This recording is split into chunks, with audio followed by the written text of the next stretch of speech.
Hello, everyone. Welcome to episode 2 of Regathered Friends podcast. I'm your host, Max Dudek, and joining me are my other lovely hosts. Please introduce yourselves.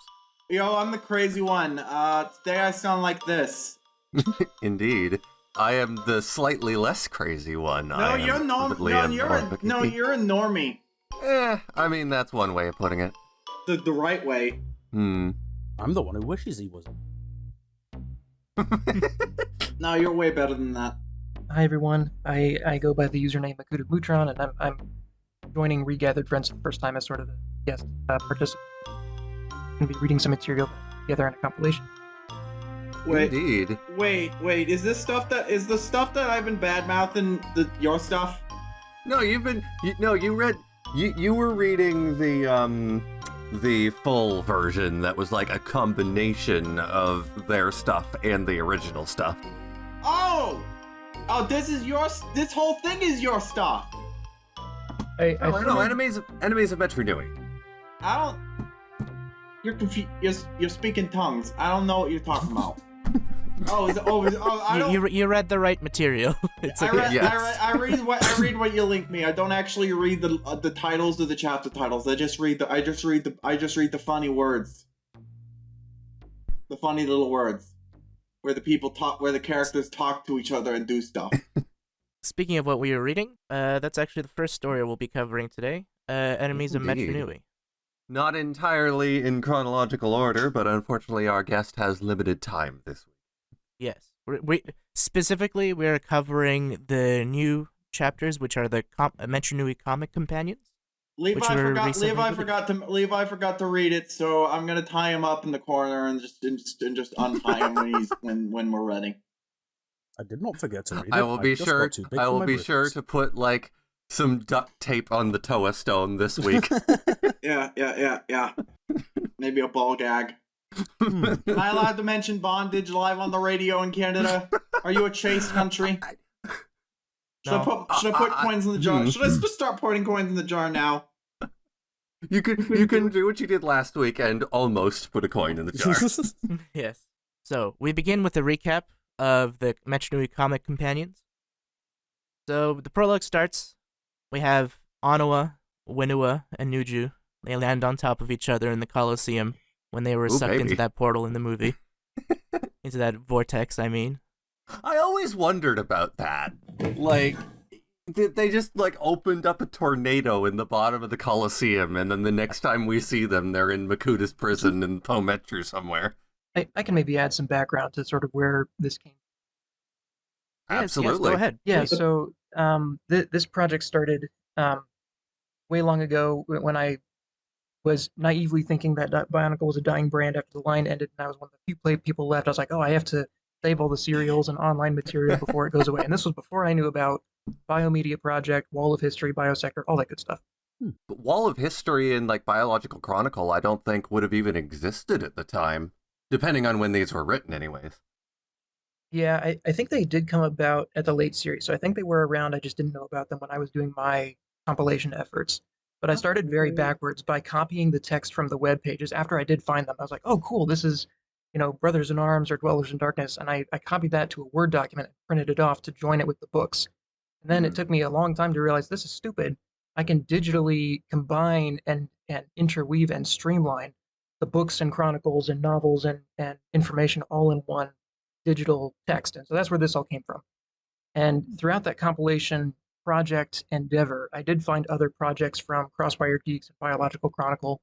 I think each one has different strengths, but if I'm going to pat myself on the back here, there's still material that I can't find in those compilation projects that I included in mine. So I went for volume of material, even though I don't have a well-produced website and it's not as well bundled and distributed like the other projects. So they're very easy to navigate, whereas mine is kind of harder to find.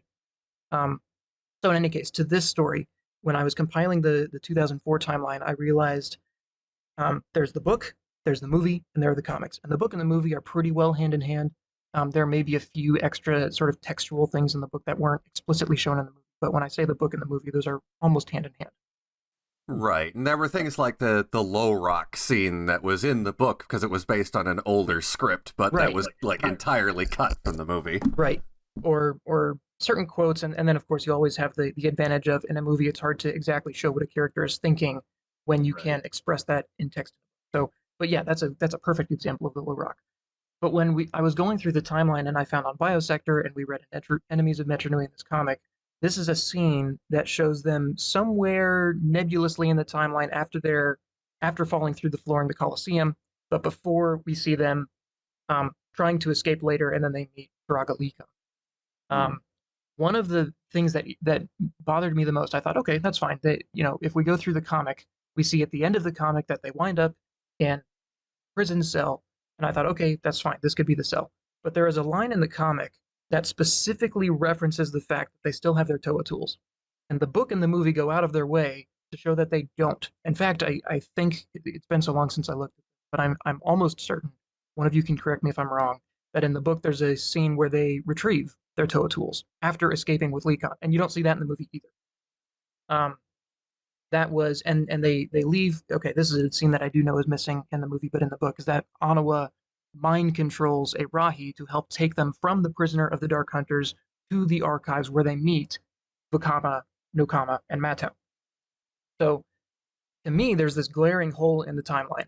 How do they get from one prison cell without Lekon in it and with their Toa tools to the next prison cell where we see them without their Toa tools and with Lekon? So my proposed solution was this attempt at keeping things as true to the story as I could, true to the original writing style, but to explain that gap. What happened to Nuju, Onawa, and Wenua between cell number 1 where they have their Toa tools without Taraga Lekon and where we see them in the next cell where they do not? What did the Vahkiti learn? Why did they learn that they needed to take their Toa tools away? Why did they relocate them to a cell, in my own wording, I don't think I worded it like this in the story, but essentially a higher security prison with Lekon? And this attempt, this writing was supposed to answer those questions and bridge that gap. And then I took some liberty with that, of course. I realized, well, we see Kralhi, or excuse me, not Kralhi. We see the Kranua, one of the elite Vahkiti models, but we never see the Krahu. And so I thought, you know what, this would be a really cool place to put in an extra canonical. I don't want to pat myself on the back and say it's canonical, but this would be a really good tool to implement the Krahu that we never got to see in the original canonical story. So that was the other priority. No, if we talk about it on this show, it's canonical. Liam is Greg's adopted son. Everything Greg says is canon. Everything Liam says is canon.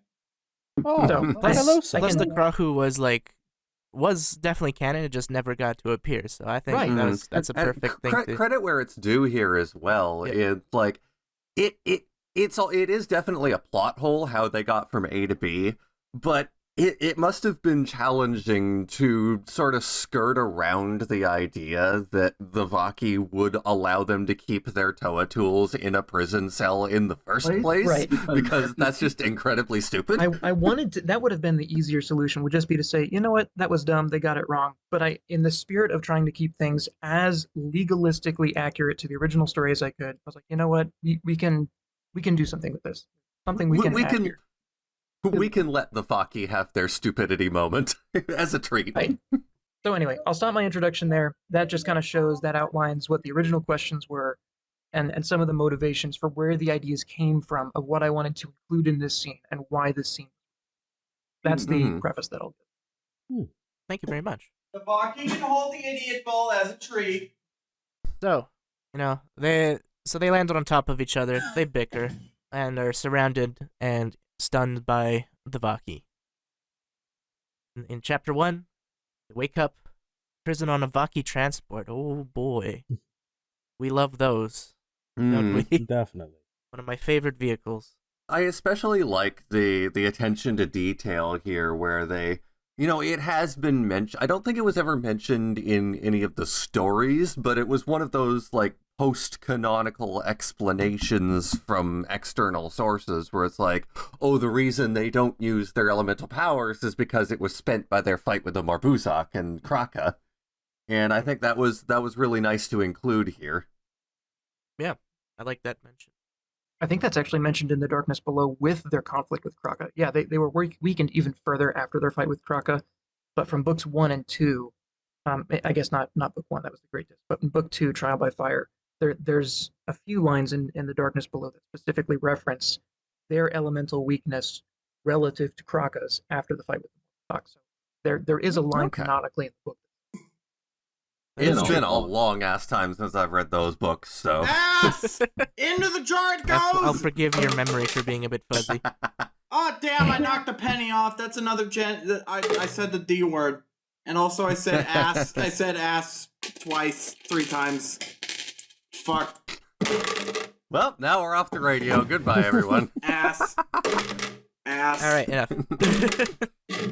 So yes, Turaganuma arrives to question them, and that's, not the best. I love this scene, especially with, like, knowing in retrospect, I feel like it's...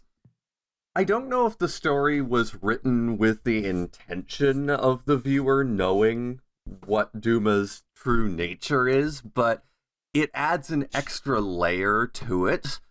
In the scene particularly where he's trying to convince the 3 of them to betray the other Toa and turn them in, it adds an extra layer of depth to it, knowing full well that he's just Pterodax in disguise. Yeah. What? Yeah, he's being a Terry. What? He's what?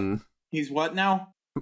Being a Terry. Oh my Indeed. god, he's Pterodax in disguise? I have no basing idea. Good Basing. save. Not nice save. Get faced, idiot. So yes, so as you mentioned, the fake Duma, but the Toa don't know he's fake. Offers their freedom in exchange for turning in the other Toa Metru. And then Onawa is like, considering it, is like, hey, maybe we can play along and, try to escape that way. And I do quite like that. Like, again, attention to detail for the characters. If anyone of those Toa would even for a moment consider turning the others in for their own freedom, it would absolutely be Onawa. That's true. though to be fair, he was thinking it at only like to buy them time. Yeah. Right. Yeah. Rather than like straight up betraying them. He's like, I just kind of like, hate them, so I'll drop them in it for now. I'll save them later. It'll it was be a fine. ruse. My bros are kind of dumb, so I'm gonna really give them. I'm gonna give them on over to the cops. Oh wait, they're my family. I can't do that. That'd be wrong or something. But before Onawa can actually go through with any of that, Wenua speaks for the group and declines. And Onawa's like, no! Just generally kind of like, we could have done something with this. I love that he's just like, I have thought. If only he had some sort of mask of mind control, but he doesn't know how to use it yet. It would be very interesting.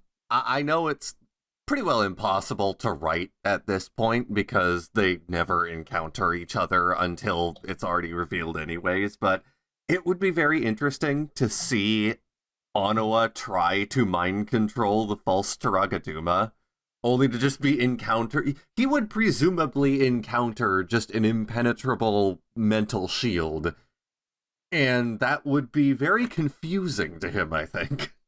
Yeah, the one time he tries to use his mask, he would probably just think, oh, it's because I don't know what I'm doing. I can't get the right cell reception. I was always under the impression that they didn't know what their Konohi were. Like, what the powers were until they, discovered it. Yeah, they didn't figure it out until Leekon was like, hey, put on this blindfold, play with rocks. I think that's true, but what's interesting is you have to square this sort of, again, weird plot hole where that was how it was conveyed for the movie for us as kids. But in the backstory lore, Vakama should know what every traditional mask shape and associated power is as mask maker. That should not be, lost knowledge to the City of Legends in this golden era of the city. I think it's a bit more nuanced than that, because I think, first of all, there's the possibility that the the mask shape might not match the Kanoka that were made to forge it, right? Well, And I think that was actually brought up in a previous discussion in the Myths and Legacy server, and I'm not sure if it was a canon thing that was discovered or something that somebody just came up with, but I can reference this later for posterity, but I believe the idea was brought up that most of the mask shapes in Metru Nui are actually non-standard. Well, unfortunately, I don't like that. Unfortunately, based on the canon that we're working with here, last podcast, what are we calling these installments? Whatever. Episodes. Whatever. We established that the mask that Velika wears is a mask of mind control, or the shape of one. I didn't get. I was saying that originally that's what it made it sound like, was that they are totally surprised. I agree that there's a bit of nuance, but where I was going to go is that since these are Matoran that just recently became Toa, even though they would have known it sort of subconsciously, they never really thought about it. So whenever they exclaimed, "Oh, wow, my mask power is mind control." That wasn't new information. It was just a realization of, oh, that's a power I have now. When you think about the reactions they had to when they first used elemental powers, kind of the same way. They always knew they were elementally tied to whatever tribe or village, or I guess not really a village because it's in Metru, whatever City. elemental affiliation they had. But Oh, wait, using no, elemental hold powers for the on. first time was both surprising and impressive. So if That's a good point. Metru Nui is like New York City, it would be called Borough. You can stick with Metru. Yeah. Hmm. Oh yeah. Oh yeah. They have their own. They have their own I was just words. saying that village is not the best. Like it was back in Modern Nui Land. Yeah. But my point was Yeah. that it in the movie it is pitched as, oh, I had no idea what my mask was. But if you follow the lore, that doesn't really make sense. However, I think the dialogue and the delivery still works as just an exclamation of, oh wow, I didn't think about that. I have a great mask now. That's a good read on it that I hadn't really thought of before. Because before I didn't have as big of an issue before because of the uncertainty as to whether their masks were actually the shape that corresponded to the power. And to me, it was like a combination of that and also them just not knowing how to access them. Mhm. They've never had to do that before. I think Vakama as probably the guy who made at least one of these masks, maybe all six of their masks. He probably should be autistic info dumping what all their masks are. Like, oh, your mask does the mind control. You can make people do stuff. Like, you're like a Vahkiti, but like, a good guy. And like, you can, and like, you know what you can see in the dark. But he's not confident enough to really take on that leadership role. That's his whole arc through the 2004 and 5 Yeah, he's lines. too much of a sad being to live but the another true point I would autistic say- dream of autism info dumping his friends' superpowers at them. Another point I would say, just briefly to support the consistent mask shapes, would be, I think there are two lines that sort of come to mind with that. One is in Time Trap and Vakama's False Reality. There is a moment where he looks at Toa Visola and he recognizes her great mask of mind control because it was Komau as a Matoran, but it was the noble Komau shape as a Matoran and presumably a great Komau shape like Anawa's, but as a Toa. And then in another line, I think it's actually the same book in Time Trap, when the Shadowed One and Sentrok are boarding or landing at the island, they find one of the masks of one of the fallen Toa Mangai that was sent to close the sea gates under Pterodax's order and presumably killed by Eliminator. But they recognize the mask's power based off of its shape. I think it was a mask of speed. So Yeah. That's all definitely Time Trap because Sentrap's not even in anything else. Right. So anyway, those are two very brief, very obscure pieces of evidence. So I don't expect it to convince anybody solidly. But those are just other things that, like, they had at least some consistent mask shapes and recognizable abilities. Another thing I wanted to bring up was I don't know for sure if Vakama designed all of the other Toa's masks, but I'm pretty sure it's canon that he at least installed the eyepiece on Nuju's mask. That is correct. Yep. But anyway, let us continue. So, after Whenua declines the fake Duma's offer, our heroes are taken to their underground prison cell from the movie ? Because I thought that was the case originally, but now I'm questioning myself. But yeah, No, I believe it was a different one that they ended up first and foremost, and then after this story ends, that's when they end up in the higher security movie prison. okay, all right. So they get taken to an underground prison cell. So chapter 2 starts. You got Nuju trying to meditate, and it's very funny because he keeps getting irritated by Anawa trying to escape. As you do. I love the moment where where Nuju asks Anawa what he's doing, and just Anawa's reaction is just like, "What are you talking about?" I'm getting the fuck out of here. What are you doing? Like, what does it look like I'm doing, you fool? I don't know. I thought that was really funny. that got a chuckle out of me. I enjoyed that too, yeah. So Anawa's chipping away at the wall with his proto-batons. I believe that's how you say it. Of which he only has one in the movie for some reason. I never liked that. Liked that. It was one in the movie, and it was like didn't have the chain. So it was just like works differently. He just had a giant rake.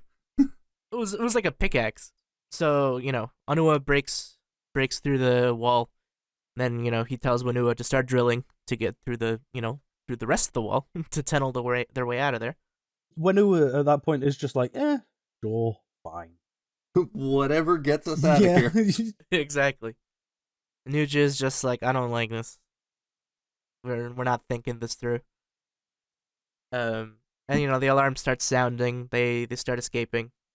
And Nuji's just like, well, these other two Toa are getting the hell out of here, and I'm not gonna stick around and wait for the Vahkiti to show up. That's one for the square jar. What? What did I say? You said the name of the bad place.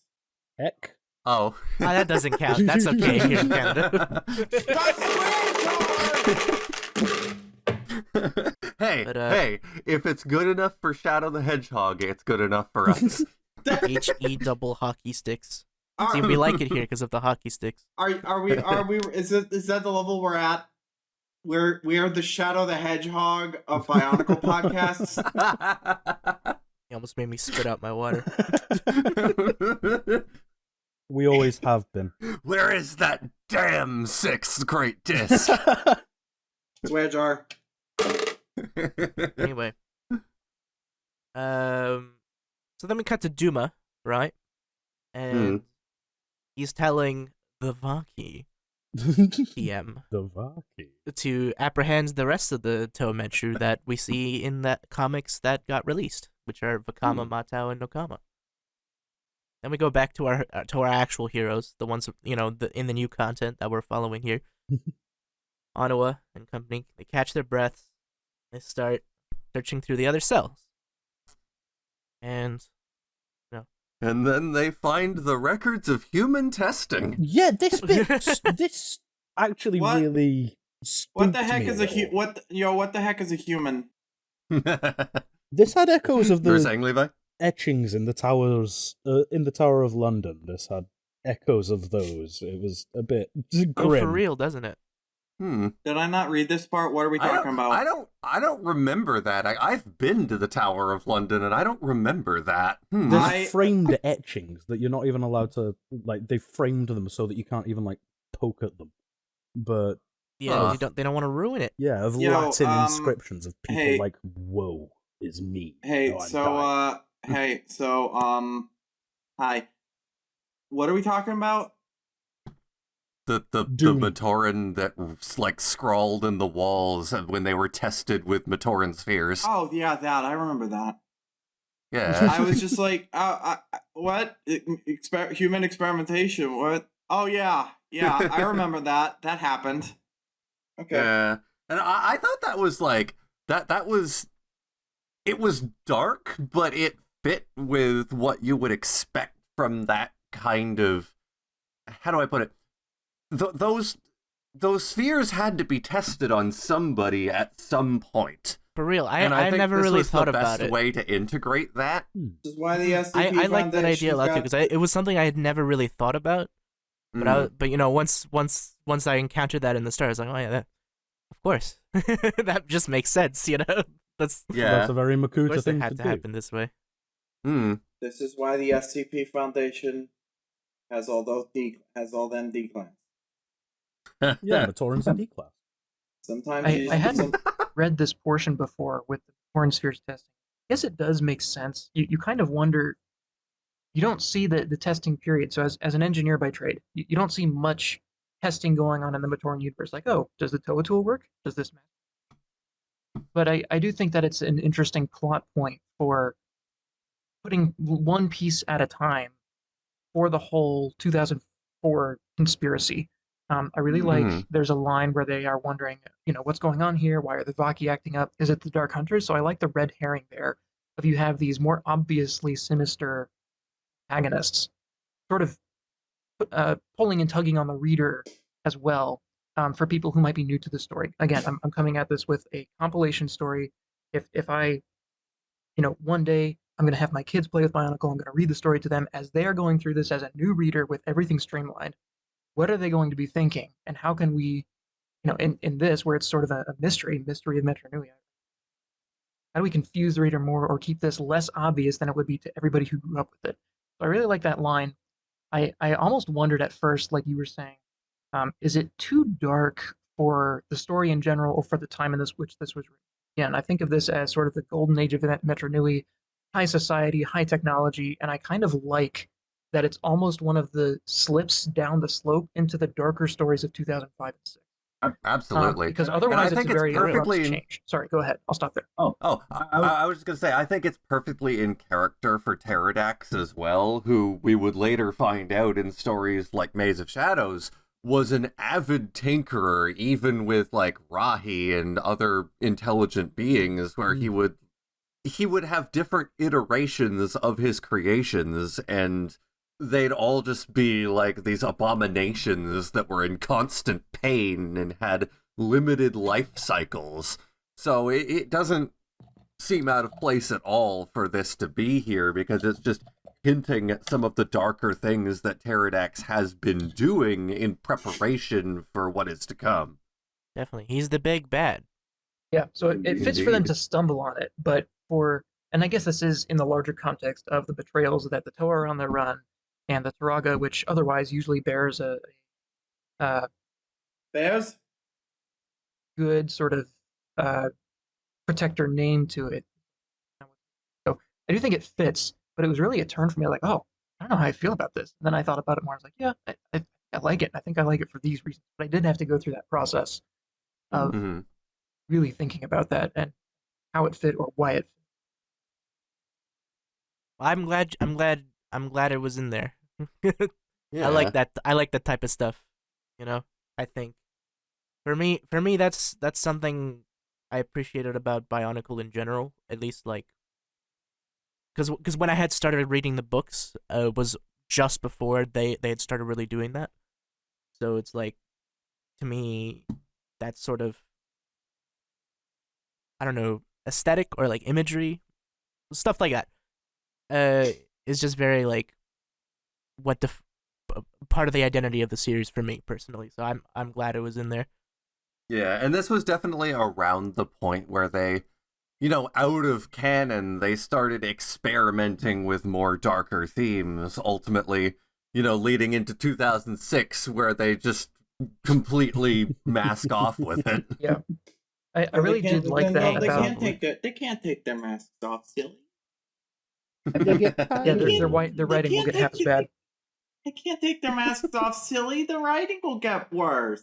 You silly goober. You're silly. Yeah.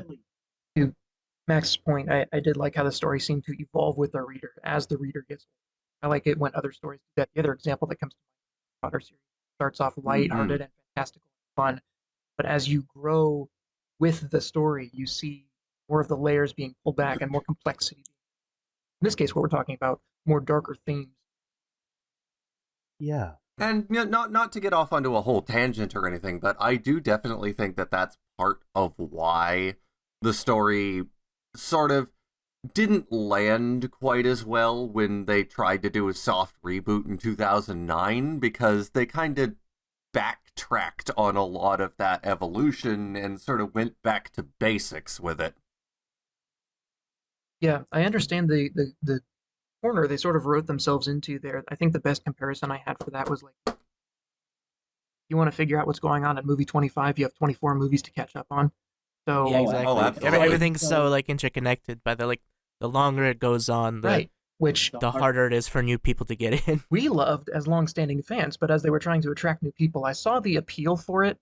So I'm not even sure that I fully agree with it. Was a poor move to do the soft reboot. I just don't think that it connected well to the previous material. It almost felt like they never came back to the rest of the stuff. The Journey's End, the 2010, just didn't hit as satisfyingly. I think 2009 was an interesting break on a huge cliffhanger after all the books finished up the final battle, Dwellers in Darkness, all that stuff. That was an interesting plot point to be left on for a year, but the return in 2010 just did not hit the way that Yeah, So I and suppose there are a lot of reasons we've gone over in the past, more to do with Lego and rushing things out, but Yeah. it definitely could have and probably would have been written better if it weren't like, no, you're done, we're canceling this now.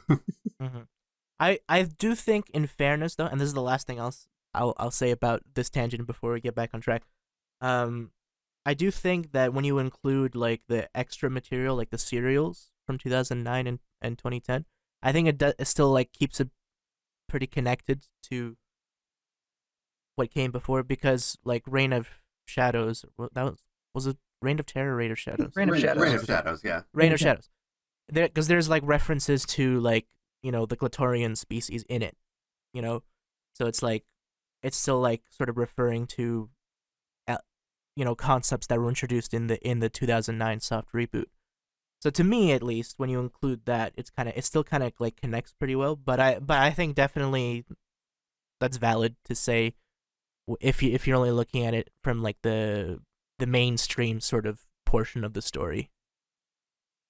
I just think that they had a lot of loose ends that could have been wrapped up better, even with the serials. I remember the point you're talking about, and I think it's Bomunga that doesn't even have a translation tool. He just knows ancient languages and he translates Magnus. That was like a cool Easter egg as well.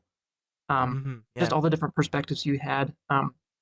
Again, I know we're trying to wrap this point up. The first one that comes to mind as like something that was built up but never really used to its full potential was the melding pterodax. The amount of emphasis they put on him at the end of Brothers in Arms, and then he has one scene where he completely owns a bunch of Shadow Takanuva, which I guess that's cool, but I expected more regarding how he would interplay with the, let's call it the Prime Universe pterodax, and then just other characters too that didn't make a heavily serialized return for huge fans. So we can complain about that all we want to, but yeah. And if you're you right, want the to serials hear are- more about melding pterodax, then be sure to listen to last week's episode. Yeah. Prime And read Pterodax was the dead Mazuka story from Myths and Legacy. Melding Pterodax knew what was happening. So yeah, we can return to So, after Nuju's kind of freaked out by the scribbles on the wall, Scribbles. Winua pops in and he's like, "Hey, yo, check this out. We got a Krawa." Hey, yo, check this out. Now, We what's got a Krawa, you might Krawa. ask? A Krawa Krawa. is a Rahi. It's kind of cute, not gonna lie. I love it. I always like that. As far as the O4 combiners go, especially for the main canister set combiners, I think the Krawa was one of the better ones. Definitely looks cool. I like its head. Mm. But anyway, the Krawa is a Rahi that, when it's hit with kinetic energy, it grows. And that could be pretty useful for dealing with Vahkiti that are on your tail. So the group sets a plan to, Big sick boy. the Krawa on the Vahkiti that are, approaching. Sick the big boy on the But- spider boys. And yes, so they release the Krawa, but unfortunately encounter a Krahu. Very similar sounding names, but very different creatures, I will tell you. Mm. The Krahu Would anyone like to explain what a Krahu is? Did every canister set combiner have a name that started with a K? Well, there's another minor tangent to go on here, actually, but I between think you're right. Actually. the Krawa, the Krahu, the Crawley, and Kraka, Oh my god! it's been theorized that The Krenua these as well. were... Oh yeah, the Krenua.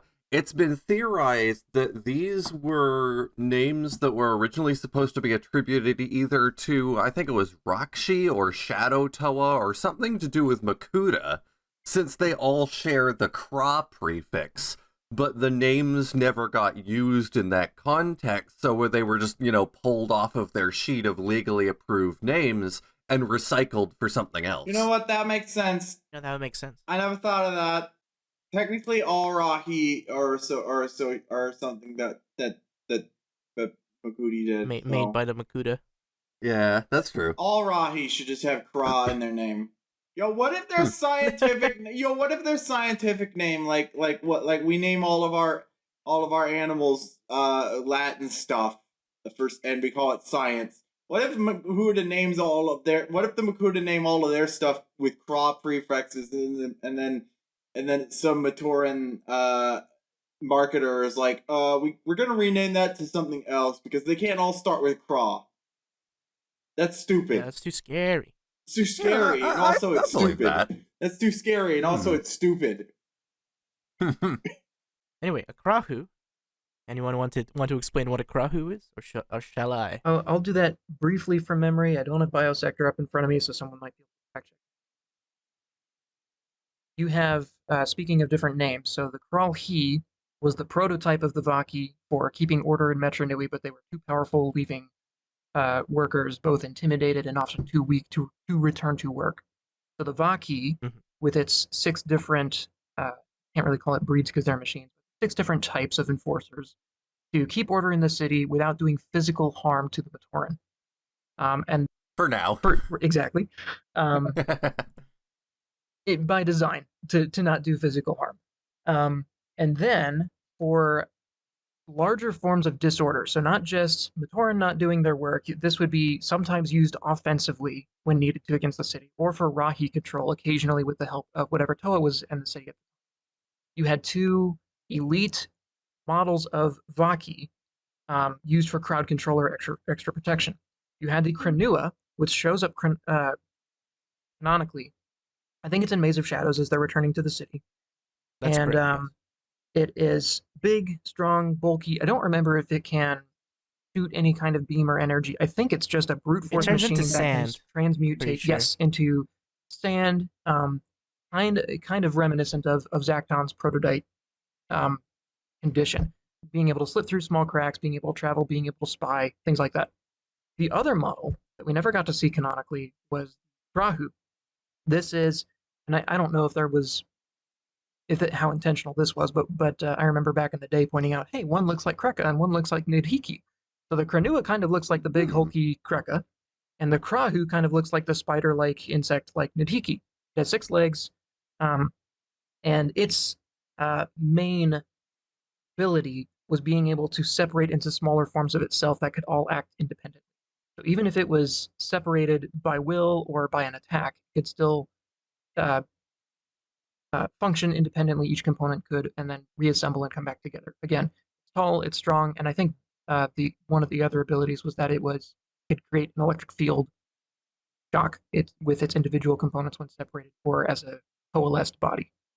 Zappy. Correct. And also, it can emit a stun gas. That as well. Thank you. That Yes. I didn't know going in, but that was interesting to see that implemented as well. I liked that the way it was written, it organically implemented not just the Krahu itself, but also all of its various different abilities in a very natural way.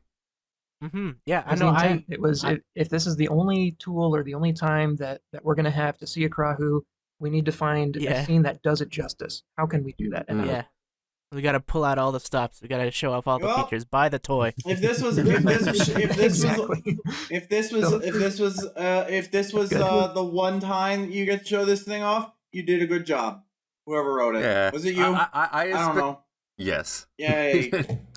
I also quite liked the description of when it detached its limbs and they started independently attacking the Toa. Yes. How they were described as being like snakes. These legs. I thought that was very Right. funny. It's never truly outlined what the separation looks like. But in looking at the set and building it, I was thinking, well, okay, obviously the arms can come off. Those are ball and socket joints. But then what does the torso look like, or how does the torso separate? And just we've seen a lot of Does it different float? representations in the fan of what Bionicle would look like outside of the Miramax movie, right? You have all the cursed images of Humanicle. You have all these other idealizations.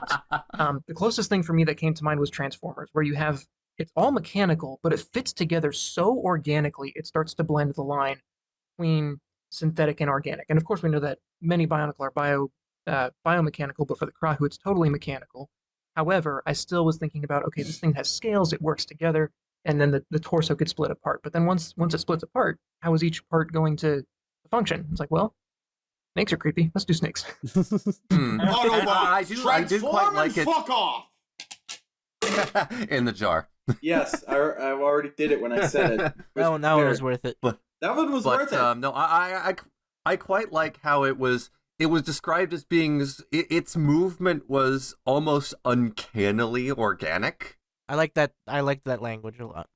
Yeah. I like to think that I don't know how it would have been done, but I like to think that somehow Makuta got some of his notes in there. It was like, so I just happened to come across. So I'm Taragaduma. I just happened to come across some notes for how the Makuta designed Rahi.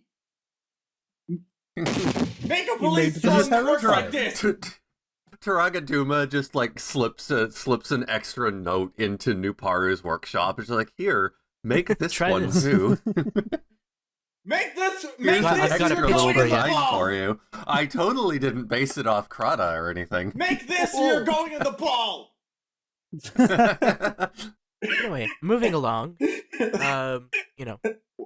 What, Like I know you do. What if he actually Enough of said you. that? Nuparu had no idea what he was talking about, and he just did it.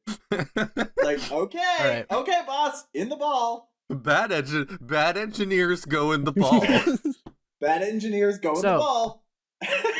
So the Krahu begins emitting a stun gas, and Winua is like fanning it off with his earth shock drill, which I thought was Ew, pretty that clever. Vahkiti just farted in our general direction. Gross. That mega Vahkiti just farted. Time to shoot it with a drill.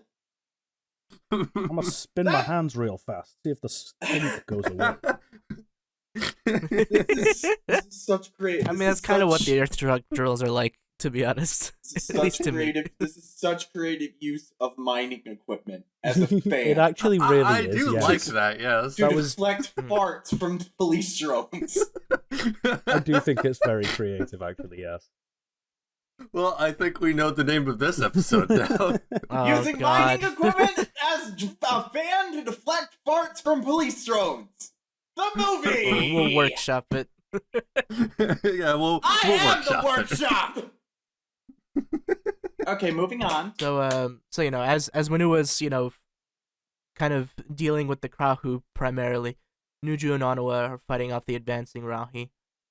Krahu detaches an autonomous limb, and unfortunately, it slithers up and incapacitates Nuju. How sad. Oh no.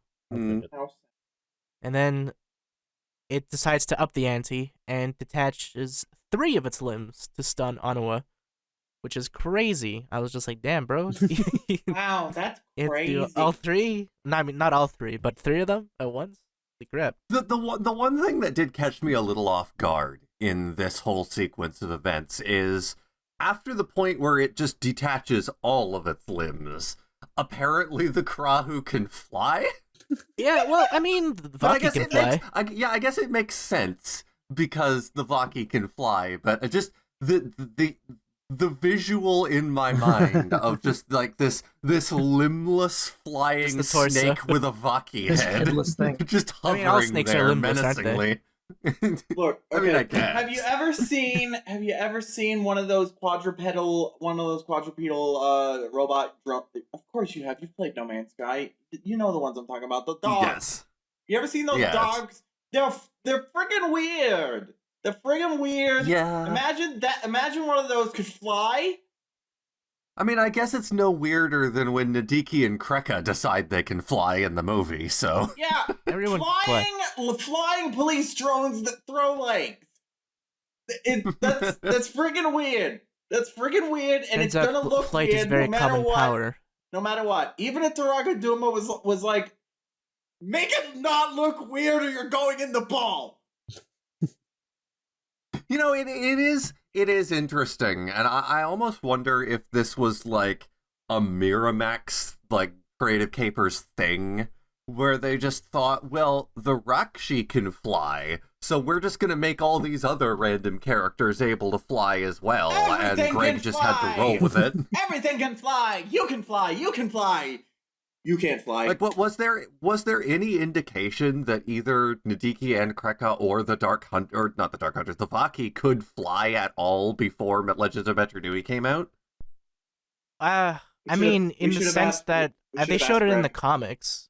I think that's correct. I think there's a scene in the comics, but I was always so confused about that because you had the bipedal and the quadrupedal modes for the Vahkiti. Okay, that's cool. I'm behind that. But how do I, when I'm playing with them, how do I, position them to put them into flight mode? And I was always irritated which one is because I'm pretty darn sure that one scene where we see them flying, they're like barely sketched into the background somewhere, and you can't make out what they look like. Yeah. I'm not certain about that, but that's the sort of sentiment that I remember.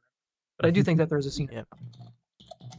And Yeah, I know, they like, fly. with the... They fly when they fight the Tatarak, and they're in the quadrupedal mode for that. Mm-hmm. The And with the, I old think it works taters. better with the Rakshi, because the Rakshi were, if they weren't explicitly built with the idea of flying in mind, it was certainly something that they came up with in the marketing before the movie came out, because we have, the advanced animations where they do that, and they have a specific kind of formation that they go into to do it. But then when you fast forward to Legends of Metru Nui, you've got, like, Nadiki just, like, he tucks his legs under and, like, puts his arms behind his back or something, and it's so awkward. Though to be fair, and then Kreka's just, like, cross-legged or something. Yeah, though to be fair, the Nadiki set can, like, fold up well. In True. fact, I think the way the Nadiki set folds up... I am looking at toy flight mode Nadiki right now. I am looking at it right now. It looks stupid, but it looked stupid in the movie. So this is accurate. It looks when you like fully fold the Nadiki set in like the flight mode, it looks way more aerodynamic than like in the movie because he can legitimately go like flat, Yeah. In the movie, he's just like kind of sitting in midair. Yeah, he just kind of like puts his legs together. I always thought that was just like storage for leaning him all the way back as a set. No, it's not. It could be both. The Miramax one isn't supposed to be a flight mode. It's supposed to be a teleportation mode. Click your heels together and think of England. Click your heels together and think of England. Yeah, 4 legs. Which heels are he clicking together? There's no place like Odina. There's no place like Odina. I don't understand what you're talking about. Watch The Wizard of Oz. Faison knows what it is. I don't know what you're talking about. But yeah, so the crowd who detaches through his limbs to stun Anua. I already mentioned that. Whoopsie. And it finishes off Winua with a Kanoka disc because why not? That's the last gimmick it didn't use yet. So Ironically. Yeah, each set sold separately. Each disc sold separately. That's true. And all three. So then, at that point, all three of the time have been defeated, and that's the end of our little story there. And and then it ties back into the movie and the comics. Indeed. No, I quite enjoyed that little story because it, as we discussed earlier, it filled a fairly significant plot hole, and I think it did so in a very well-written way that introduced characters that weren't already in the canon and touched on some subjects that could have used with more explanation, such as, the initial testing of the Matoran capsules and how do I put it? The only real explanation is that he could have just Duma was the test subject, and he just shoved Duma into the first one. It's like, oh, it worked. Well, I'm just going to leave this in the archives and make a bunch more. Yeah. Yeah, it's definitely a very logical sort of proposition, and I do appreciate it. I do like that a lot. I really loved the moments with the the prisoner, finding the journal of the prisoner. That was chef's kiss. And also, I want to say, I really like the wish fulfillment of getting the Krahu some actual Hell yeah. screen time, page time. What do we call it for pros? Page time. It's never. It works. It's never accurate, but everyone just always calls it screen time. Yeah. People don't know what else to call it, so this seems to just be what people call things. I liked having the Krahu actually appear in something. Because I think to me that's my favorite of the two Vahkiti combiner models. So I'm like, oh nice, and I just liked the concept of it. So I was just like, oh nice. Sweet. So does anyone have any final thoughts on this particular story? I just thought it was a very enjoyable read. Honest. I love it. Hell yeah. I love it. I haven't integrated this. I don't call it second iteration. So far my compilation project where I still only have my original writings back add in project credit. Still need to update mine, but I have read it, so I like it better. On that note, we have spent about an hour discussing the shortest story in our list of, 4 we had to go through this week? Oh, so It was a lot better we than should- last week, to be fair. Yeah. Oh my god! I gotta we're step up. Well. To be fair, It was a fun hour. We ain't talked to each other in 50 years. So It wasn't just this either. It was end of story. It was how convoluted Bionicle gets. math. Yeah. The Yes. math. Anyway, Believe me, we have a tendency to go off on tangents. Ironically, us pointing at the time is making us go on another tangent. Hi there, I'm So let's move on. Hi there, I'm Begins. Kat. I'm tangent made. I'm the concept of tangent made manifest. So I'm thinking next we should do Old War Rahi, because that is I'm I fairly think yeah, that's just what it's getting for. getting back Levi into started the talking at some point, so he must have gotten the gag off. So he's definitely read this part, so I'm gonna untie him fully now. So I'm pretty sure he could have burst out of his bondage at any time with his rippling biceps. I could indeed. I'm glad you noticed. Yes, he's a very strong boy. He has never Oh yeah, getting he has never skipped he Muscles. has never skipped a what is an exercise that people do? I don't do nothing. I do the Anyway. plank. so Yeah, he does that. Whatever. Old War Rahi. That's our next story. Indeed. This one was good.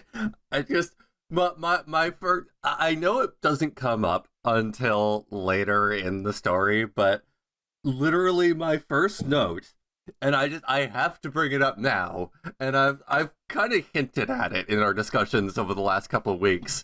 It's just, you have ball joints, my Yes. friends. I got a chuckle out of it. I was just like, oh boy. It doesn't. What? It's a little clunky. We did it. But yeah, no, to get the ball joke in there, it works. We like it.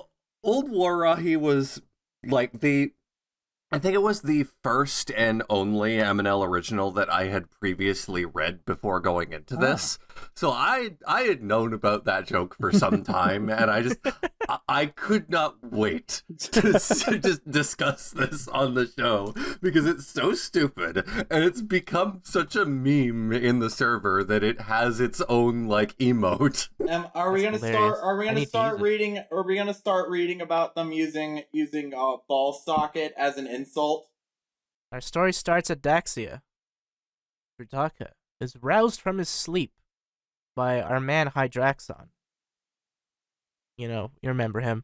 Favorite character. 2007. I He's the remember. really sexy set. Sort of dead. My sorta- favorite character. sorta My favorite dead. character is Hydraxon, and Hydraxon. Hydraxound. Sort of dead. Sort of not. Sort of a baby. Sort of not. Sort of a zombie. When is this story sad for taking him. place? Apparently, Oh, if this you- story apparently is if taking you- place like really kind of like early in the Matorn universe I was gonna history. say, I see references When- to the hand. No, they reference Yes, the Yeah. universe. so they it's like reference early the order universe being- Matanui. Okay. Yeah. I- Hand of Artaka, right? Yeah, it's after that, but like yeah, early order Matanui, and there's kind of like new civilizations popping up in like the southern islands. Okay.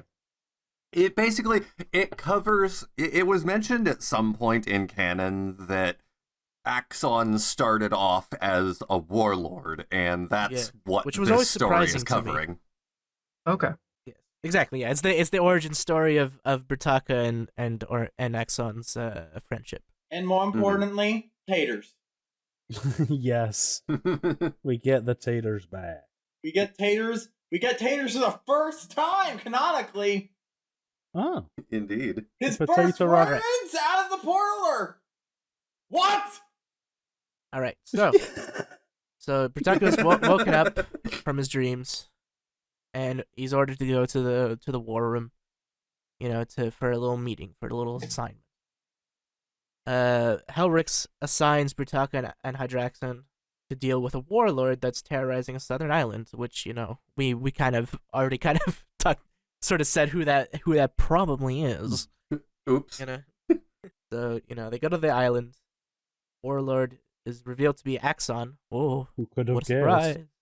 And he's doing his conquesting, which is kind of weird for me to see, but like he's also sort of still in character, so I'm like, What messes me up is Axon telling lies.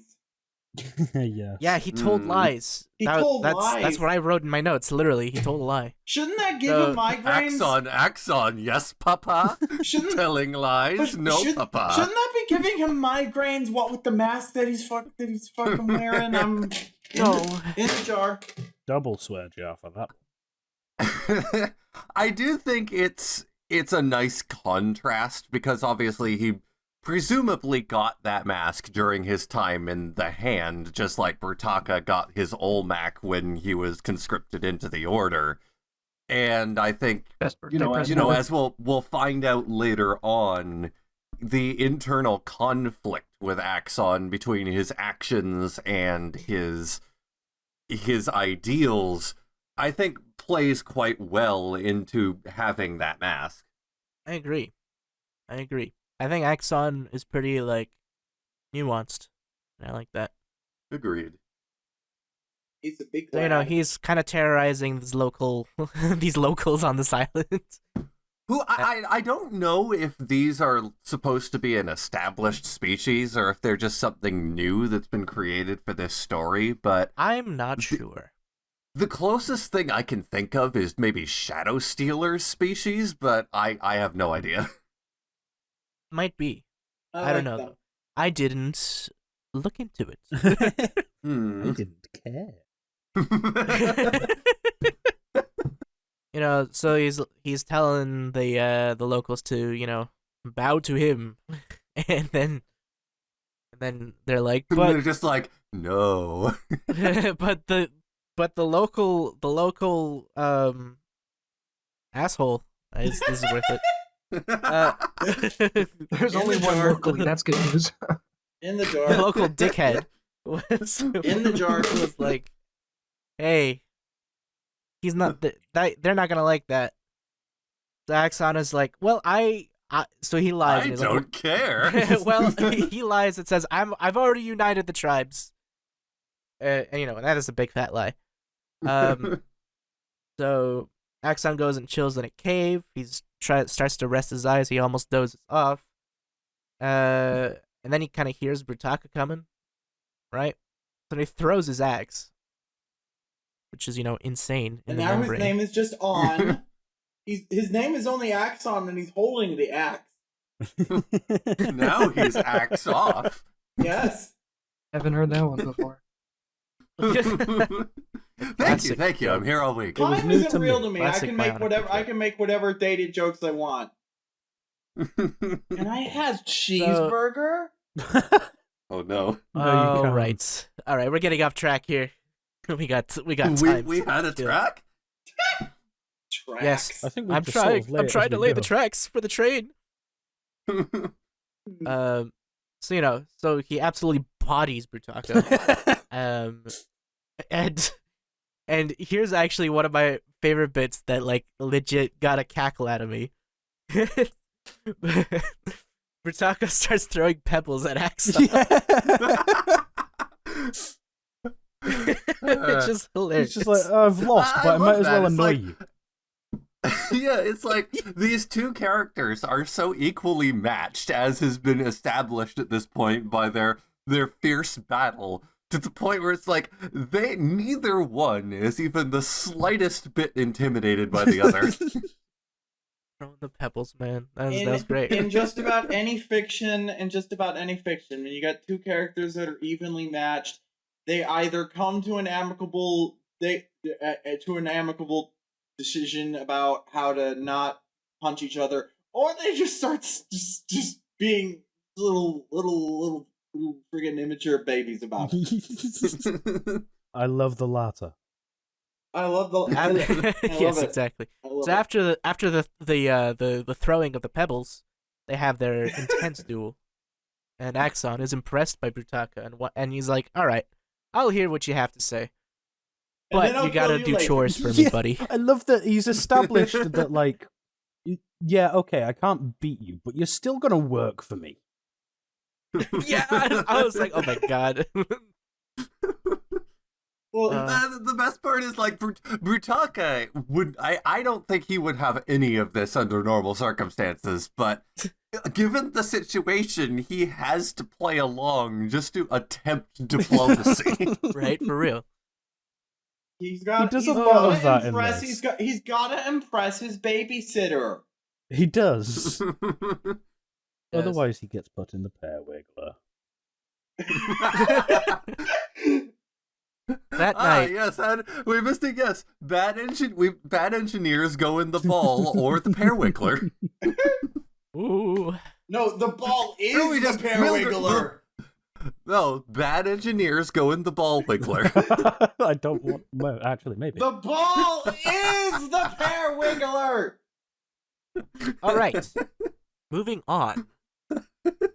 So that night after doing chores, they take a break and they have a chat. Brutaka chats with Axon about why the hell he's terrorizing local Southerners. In the sweater, said a naughty word. Did I say something bad? If you couldn't say it in kindergarten in the 1850s, you can't say it on radio. That's the rule. Oh, that's not true. That's not true at all. That's not true at all. That's just straight up not My true. sources, I made it the heck up. Yep, I could I tell. can say Anyway. vagina. You mean ball socket? All right, we're getting off track. We're getting distracted here. We have a time slot to fill. Indeed. I'd like to fill your time slot. So Axon is just kind of like we mentioned before. He's just kind of like doesn't really have his heart in it. He's kind of doing it. He's kind of aimless, right? He's trying to, he's kind of giving half answers to Brutaka, and Brutaka wants to tell Axon about the order after Axon has told him about the Hand of Artaka and his whole backstory of having worked for the Hand of Artaka in the time before time, as they call it. But Brutaka decides against telling him the super secret organization he's not supposed to tell anyone about. I'm not going to tell this man about Illuminati 2. Illuminati too. If Illuminati's so great, why in there Illuminati too? But so instead of telling him about the super secret Illuminati 2, he promises to unite the island in a single day, which is, crazy. Yeah, they've only been As warring from the Hydraxon made no small point of telling him. Nothing's it's like, are you crazy when insane? you wear the mask of make anything you want happen at any time. He'll just go to the As we'll dimension where clearly it happened. established later. So Hydraxon reveals that Axon was actually supposed to be imprisoned in the pit, which is, super jail, or killed if he didn't go to super jail. Which, is just not a good fate for our boy Axon, but he is kind of being not great right now. He's not doing good right now. So Brutaka starts to enact his plan, trying to unify the tribes. So he finds 2 merchants from one of the villages on this island, and he negotiates with them to bring them into the city, where he's gonna try and negotiate with the big, not nice man I mentioned earlier, who's kind of like creating the situation that is dividing this whole island. Typical politician. Yes, the corrupt politician. Also, this guy. this one is the chieftain specifically. That's the title he has. So he fails to convince the chieftain to unite with the other villages. Same tune, different title.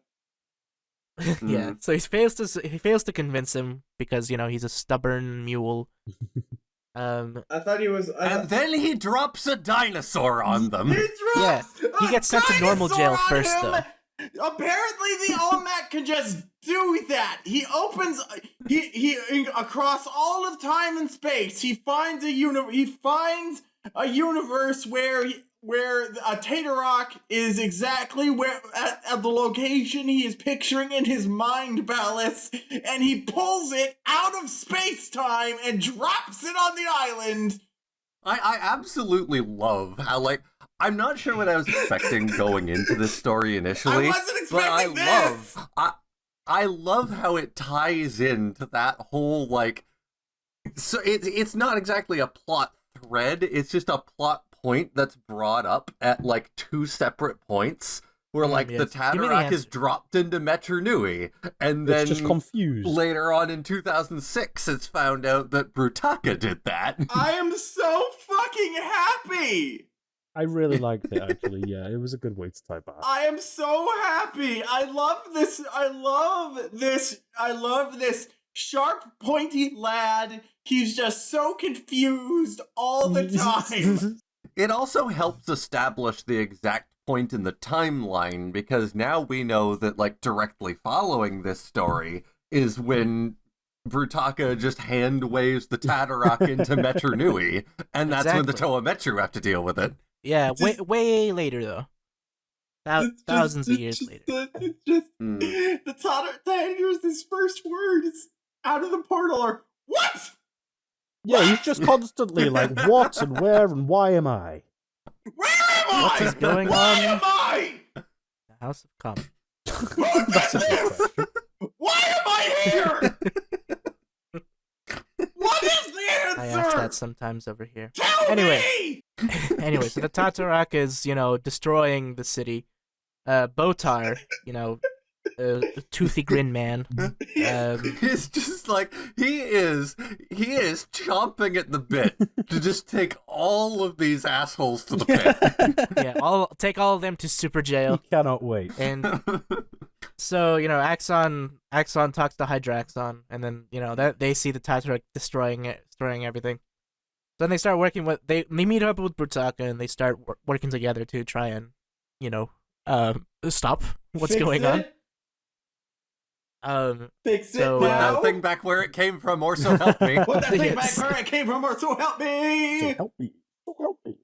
So, then, the captain of the guard, the military man of the city, says to politician boy, the chieftain, "Yo, we gotta unite with the tribes, man. We gotta work together to take down this giant rampaging beast." And the Yo, we chieftain got a says, big but I old like spiky. money. Yo, we got a big old spiky lad. We gotta. So, but the Stop. chieftain is still stubborn, and he's like, "No." Okay, well, Um, get the heck out then, cause Yeah.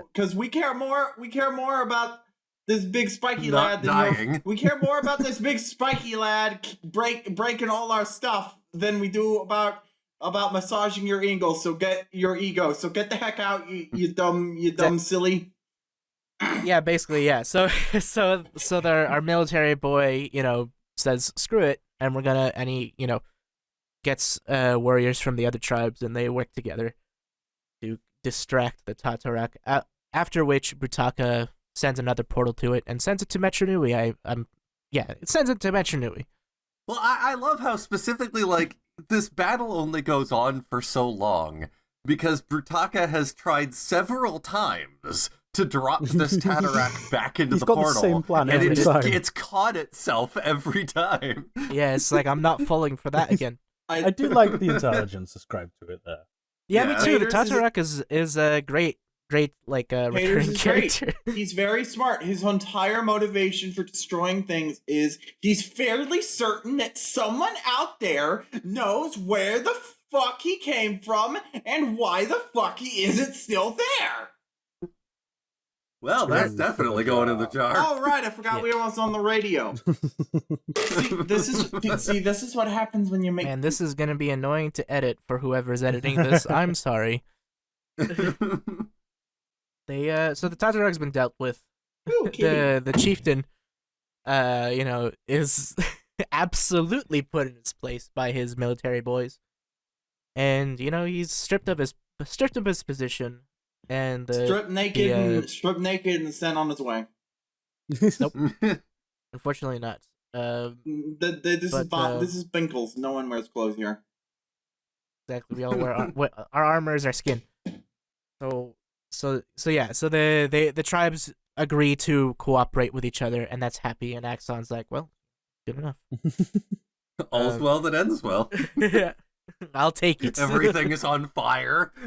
Yeah. Oh yeah. And then they tell Axon. Actually, the Brutaka, Illuminati and is Axon still to the be gone. Illuminati. Hey, you three guys! You did it! You united the tribes. Violently. You destroyed our home. Now Really? get the hell off our island. In the jar. You did it! You did it! You united the tribes, and you did it in one day. You did it in the most destructive and violent way possible, but you did. Technically, you did it. This is just like when Duke Devlin tricked Joey into taking that cup and the dice. You know. I remember Previous season reference. Oh But, yeah. Did you ever finish Yu-Gi-Oh? We finished Duel Monsters. Yes. Though this is not the time to discuss that, unfortunately. That is a Indeed. different gathering. Even though I love Yu-Gi-Oh. So Hydraxon tells Axon, their rhyming names are so funny. Tells Axon about the Illuminati 2, aka the Order of Matanui, just in case people lost track of our jokes. Did we even mention that the reason Axon wasn't already in the Illuminati 2 was because he left the Illuminati 1 before it got collapsed? Yeah, he was I think we sort of alluded to it, but we didn't go into that They were starting detail. to lose their way, and he was like, I don't like this. I'm leaving. And if he had stayed until the very end, he would have just gotten a free invite to Illuminati 2 anyway. But because he left before the end, the Illuminati 2 is like, this guy, we don't exactly know why he left. You're not supposed to leave the Illuminati, so we gotta kill him. Yeah, he left the Illuminati. He's Well, they gotta probably kill him evil. because he's the invading other people's lands and conquering them. Yeah, but then they tell him, like, you can come with me and we might send you to the pit. He had a good explanation for doing that, because the only reason he's doing that is because he doesn't know there's an Illuminati too. He thinks, well, I guess I have to be the Illuminati now that the Illuminati sucks. Mm-hmm. As soon as Axon accompanies them back to Daxia. Yeah, Hydraxon The tells him, look, the Illuminati 2 is good guys, and Axon's face lights up, and he knows he's telling the truth. It's like, good enough for me. I will. If you come with us willingly, we won't send you to the ball wiggler. All right, so that's the end of Old War, Rahi. Any final thoughts before we move on to our next story, which I haven't decided which one we're doing yet? No. Next. I absolutely love this story. I think it was a great, as far as like the first story in the originals catalog cannot, like, in chronological order, I think it's a great way to start off the catalog. Yeah, it's very funny. It was unexpectedly funny. I really loved the humor. I forgot to mention, one of my favorite bits is when Axon sneaks up on Hydraxon. Hydraxon throws the boomerang at him, but Axon doesn't know it's a boomerang, and he's like, "You think this will stop me?" And then it comes back and hits him in the back of the head. I don't know how he wouldn't have known that either, unless Hydraxon didn't have that kind of weapon when they were last working together. I mean, it's there's a good chance he didn't. They did work together at like the dawn of time. So True. I mean, of their universe, of their world. There is, like, not to go off on a tangent, but I would need to read the Mystica books again. But the Hydraxon was training the Toamata before the GSR was even activated. So if the boomerangs were mentioned there, well... I'm just not going to think about that. He uses one against Golly. Oh, well, there you go. Yeah, so I think I jokingly implied that I only care about the parts of this story that include my boy Tatarak. I love this whole story. When Tatarak showed up, that made me love it 10 times more. Hell yeah. Tatarak's Yeah, I was my very boy. surprised to see him this early. I love Taters. Vocal. He's my brave lad, and if I had the money, I would piece together Tatarak so hard, but my money situation's Thank all you, weird. Taters. You're my favorite customer. my money situation's real weird. I'm not gonna get into it. It's real weird. Let us continue with it. Oh yeah, anyone? Bionicles! Levi, anything you have to say, or I just thought it's not too eventful, but it's a really fun read again. It's funny. It was lighthearted. Yeah. There was some pretty cool stakes with the chieftain of the village versus his own little his minion guy. Steak? yeah, the local politics was pretty cool. I did like it.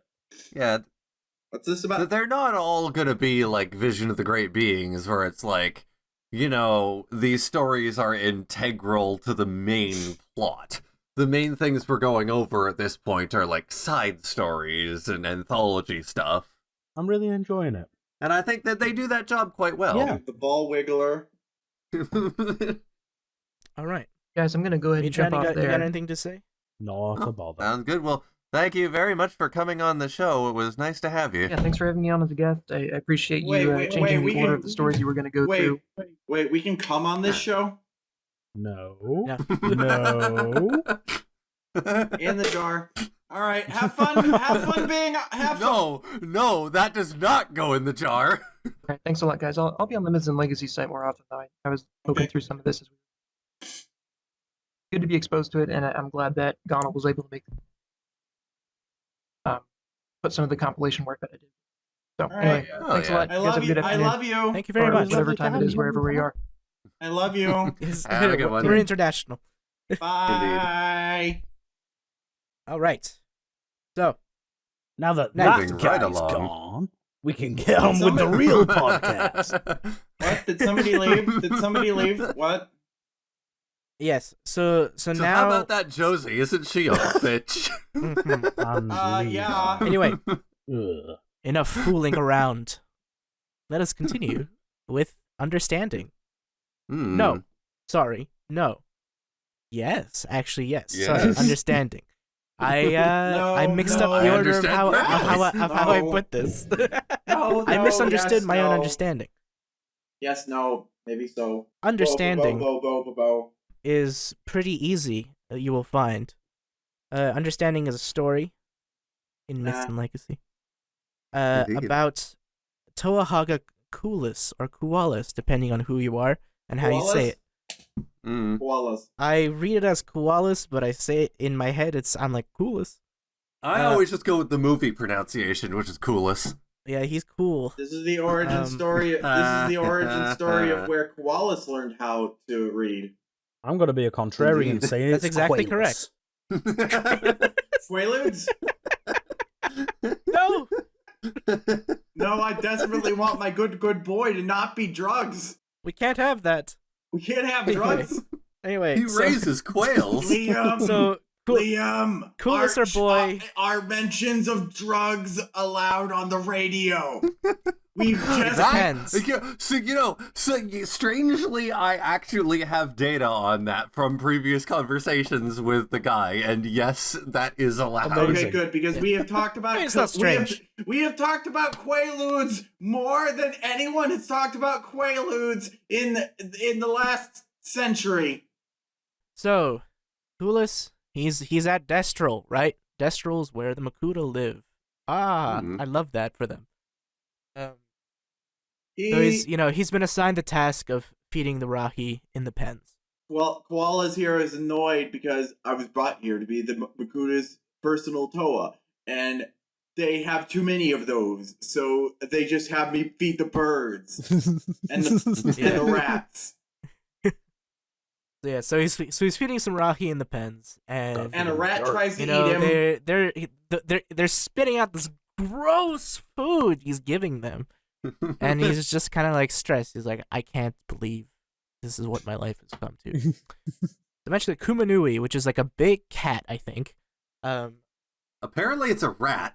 I did not. No, previously I don't believe this. I may have known this at some point, but I did I don't not like realize that. this. I don't like how big it is. I interpreted it. As I don't like how I don't like. like how it's bigger than the big cats. No way. It's like a Dark not how- Souls rat. Right? How the hell is our how the hell is a rat this bigger than a Dark big Souls cat? enemy That tries to shouldn't eat work. him, Yes, it's angry. It tries to eat him, and then and then someone who special- I swear to God, Artaka probably found this guy at some point. Was like, I'm gonna base the Toa Mata of Air off of this guy because he's cool. Well, the Toa Mata came well before him. technically. A time isn't real to me, and I get fucking confused sometimes. I'm gonna put that in the jar now. Yes. Anyway, keep time. This Toa is a Toa of the Green, which is a Toa of the plant life. He creates life, which is crazy to think about, Yep. but that's a topic for another day. The element can't of plant get life is distracted just by called little miracles like that. The element of plant life is just called the Green in DC Comics, which Bionicle is canon to at one point. Yeah. I do love having, like, I'm not sure what I was expecting going into this story, but having a Toa of the Green, I think this might be the first time we've actually had a Toa of the Green just, like, Show up like here? properly. Yeah. Never Yeah, mind like one as that an has a actual name. character. It Yeah. did From take what me a this moment guy- to be from like, what- oh wait, this is DC. Yeah. From what this guy says, I think that they all live like this. That they all Toa of plant life just live like this guy and are like, well, I was going around doing stuff, but then I decided I'm way more comfortable just hanging out with animals, and I just covered myself in mud, and people thought I was dead. And he eats. Yeah, Yeah, it's gross. Yeah. I don't like he eats with his mouth. He eats with his mouth.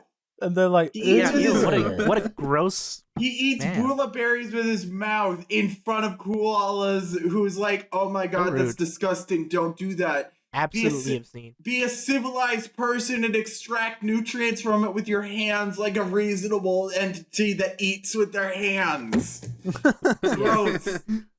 Why do their Yeah, mouths? so he saves why do they Coolus have mouths that open up if you don't eat with your mouth? That's stupid. Because they're Your- covered with masks most of the time. Your face. Anyway. Yeah, Mm. so Ivari he saves Koalas, and he's like, hey, you've been feeding the Rahi dirt. I don't like that. Yeah, I love early.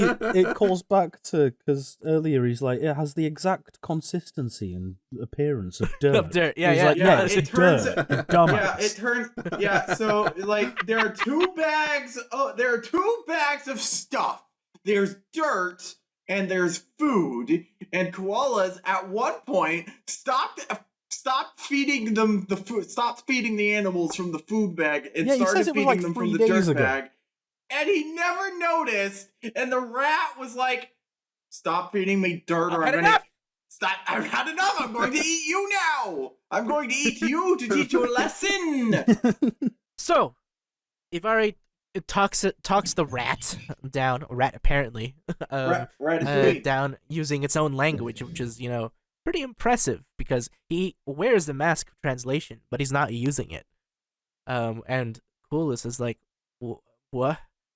Apparently, Dudek. he just used the mask of translation to study their language, and he just friggin' speaks it himself. He doesn't even he memorized it. He doesn't even need the mask. I especially like the attention to detail here, where he mentions somewhere along the line that, like, Toa and Matoran's voice boxes do not have the capability to make, like, a direct one-to-one perfect translation to Rahi speech. Yeah. So he's just come up with his best approximation that they can still understand. Yeah, he'll use like gestures to like to convey things gestures that they and can't hand actually motions say. and things like that. Combination of sign language and sounds. Especially when it comes, like, specifically when it comes to the birds, where he mentions, like, well, we can't, like, move our heads around in the same way that they can, so we use our hands instead.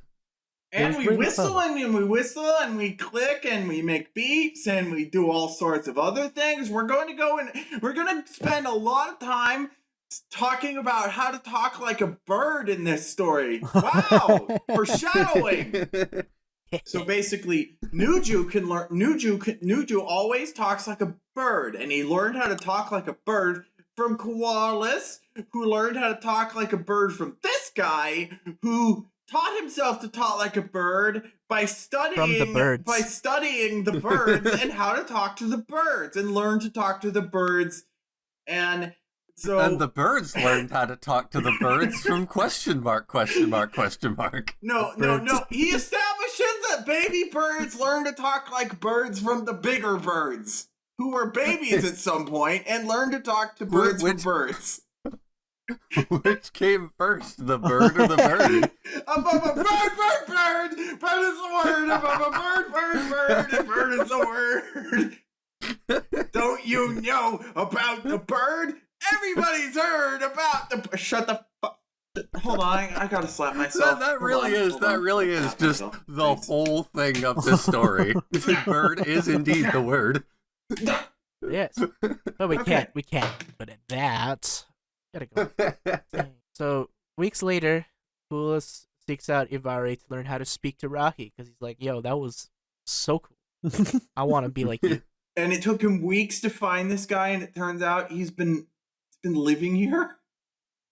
Well, he's kind of hidden. He's living in the basement, you know? He's living in the animal pens where you're this not true. This complex where where Koalas lives has barracks you can sleep at, I guess. But Ivari's... He just cuddles with the rat. Ivari's just... What is his name? Ivari? Yes. Yeah. He just freaking lives in the animal pens because he just likes hanging out with the animals, and that's weird, but it's based. I love it. And yeah, koalas it took him weeks to find them because, like, I mean, Ivari actually lives in a secluded wing in Destral where Mutran was. Yeah, he says so. Oh, my media literacy is real bad then, because I could have sworn he said, I just prefer kind of sleeping down here. Well, down here as in the basement. The pens are upstairs. I'm really bad at reading, apparently. Wow. You know, it's okay. It happens to the best of us. Well, I am most certainly not the best of us. Well, that's okay then. Levi's the best of us. So he finds it out, and then Ivari decides to start training Kulis into how to talk to animals. How to not get eaten by rats. So he starts to become the successor to Dr. Doolittle. Dr. Doolittle kind of is that, isn't he? Dr. Koalas. Dr. Doolittle more. So their first lesson involves speaking to a lava hawk, and Ivari does the absolutely hilarious prank of tricking Kulis into saying something absolutely silly to the bird, and they both laugh at him. And it is here that we establish that farting is canon. Yes. I don't like it. I especially like... I've always joked about that one line in Legends of Metru where it's like, this whole thing is a load of duty. And it's like, well, that means poo-poo is canon. So Oh. now farting is also canon. Oh, Oh, Oh dear. it's Well- not diegetic. no. They gotta expel waste somehow, I guess. No, they don't. It's This not is my forget. fantasy Don't universe. I forget. don't want them to shit. Don't forget, they don't like eating with their faces, but farting and shitting is a-okay. I guess it only happens if you eat with your face. So that's probably why it's gross. So, Ivari then teaches Kulis to respect Rahi and be diplomatic with them rather than command them. Because Kulis is like, hey yo, I'm gonna have so many animals under my command. It's gonna be crazy. They're gonna grab me beer and do my chores. Avari points out, my guy, if all you wanted was to control the Rahi, you're literally wearing the mask of controlling the Rahi. You're clearly you're clearly your heart is in a different place than your brain is. But he doesn't want to do that all the time. Koalas is he wants to have a deeper connection with the Rahi than controlling them, so that's why he barely even uses the mask. He wants to talk to the Rahi because he doesn't realize it yet, but he wants to talk to the Rahi because he wants to talk to the Rahi. Because he thinks That is an interesting point that I hadn't quite realized when I first read it, but now I'm thinking about it more. It's not really clearly established exactly why Kulis wants to learn the language of the Rahi, other than that it's It'd cool. It'd be useful. It's- He that's says rad. that there's a bunch of different ways it could be used, but like Yeah. it seems pretty nebulous. I think he does at heart want to just like It's- be friends. it's I because think- he's a Toa, and even if he doesn't consciously realize it, it's just way more noble to befriend the Rahi than it is to mind control the Rahi. I actually So he's find like, it. Yeah, and here's the thing. With the mask of Rahi control, you need like a constant focus on the subject, Yeah. right? You have to be like around it. Hmm. Whereas if they were working with him voluntarily, he can have them go somewhere else It's for super him. useful for sure, but Yeah. I think it also adds to his nobility as a Toa. yeah, He Oh, has it's the both. opportunity. I definitely to think it's control both. Ra, There's a but chooses not to. practical utility to it, and there's also just like an ethical thing about yeah. it. I just think even if he consciously doesn't realize that this is what he wants, subconsciously he doesn't like the idea of bending Rahi to his will. He wants Despite to be it being friends his with nature, them. really. Yeah, he isn't a dick. He just plays one on TV. He wants to Liam, understand. It's Liam, like is understanding. does dick count as a swear word? Yes, of course. No, Liam, answer the question. maybe it depends on how it's used in the context of Canadian broadcasting. You're a Richard. I mean, we started the last episode by screaming penis, so I think we'll be In the okay. tradition. Well, No. that's a scientific term. No, four That's coins. different. 4 coins in Those the have swear different jar. rules. 4 coins in the swear jar. Go. Anyway, so Yeah. they kind of keep at this for a while, for months even, and Kulo says master talking to birds, and that's rad, you know. But then the Makuta have noticed that hey, there's this toe of plant life here we forgot about. Holy He crap! like speaks Yeah, 'cause, bird and stuff. And damn. Like really well. He can speak at Rocky already super says- well. if I already didn't even know he says, could do that. Ivari says, technically, he said earlier, technically he's supposed to be doing other stuff, but he prefers it down here, and he just spends so much time down here that the Makuta started to thinking he was dead, that one of the Rahi ate him or something. But Yeah, they're eventually just they, like pretty convinced he's gone. he spends so much time with koalas that eventually they start to realize, oh yeah, we have a guy, let's make him do stuff. Yeah. No, So it's from the sounds of things, they specifically send him on a suicide Yeah. mission because For he's real. too dangerous. Not even yeah, he's too dangerous so good much with their as creations. They can't bend. They'll turn them against them. I like, Yeah. And I noticed at this point they mentioned, like, a yellow one-eyed Rahi species. They had to be talking about Kitongu species, right? I am dumb. I am so stupid. I am so stupid. I did not realize. See. I read this at 9 a.m.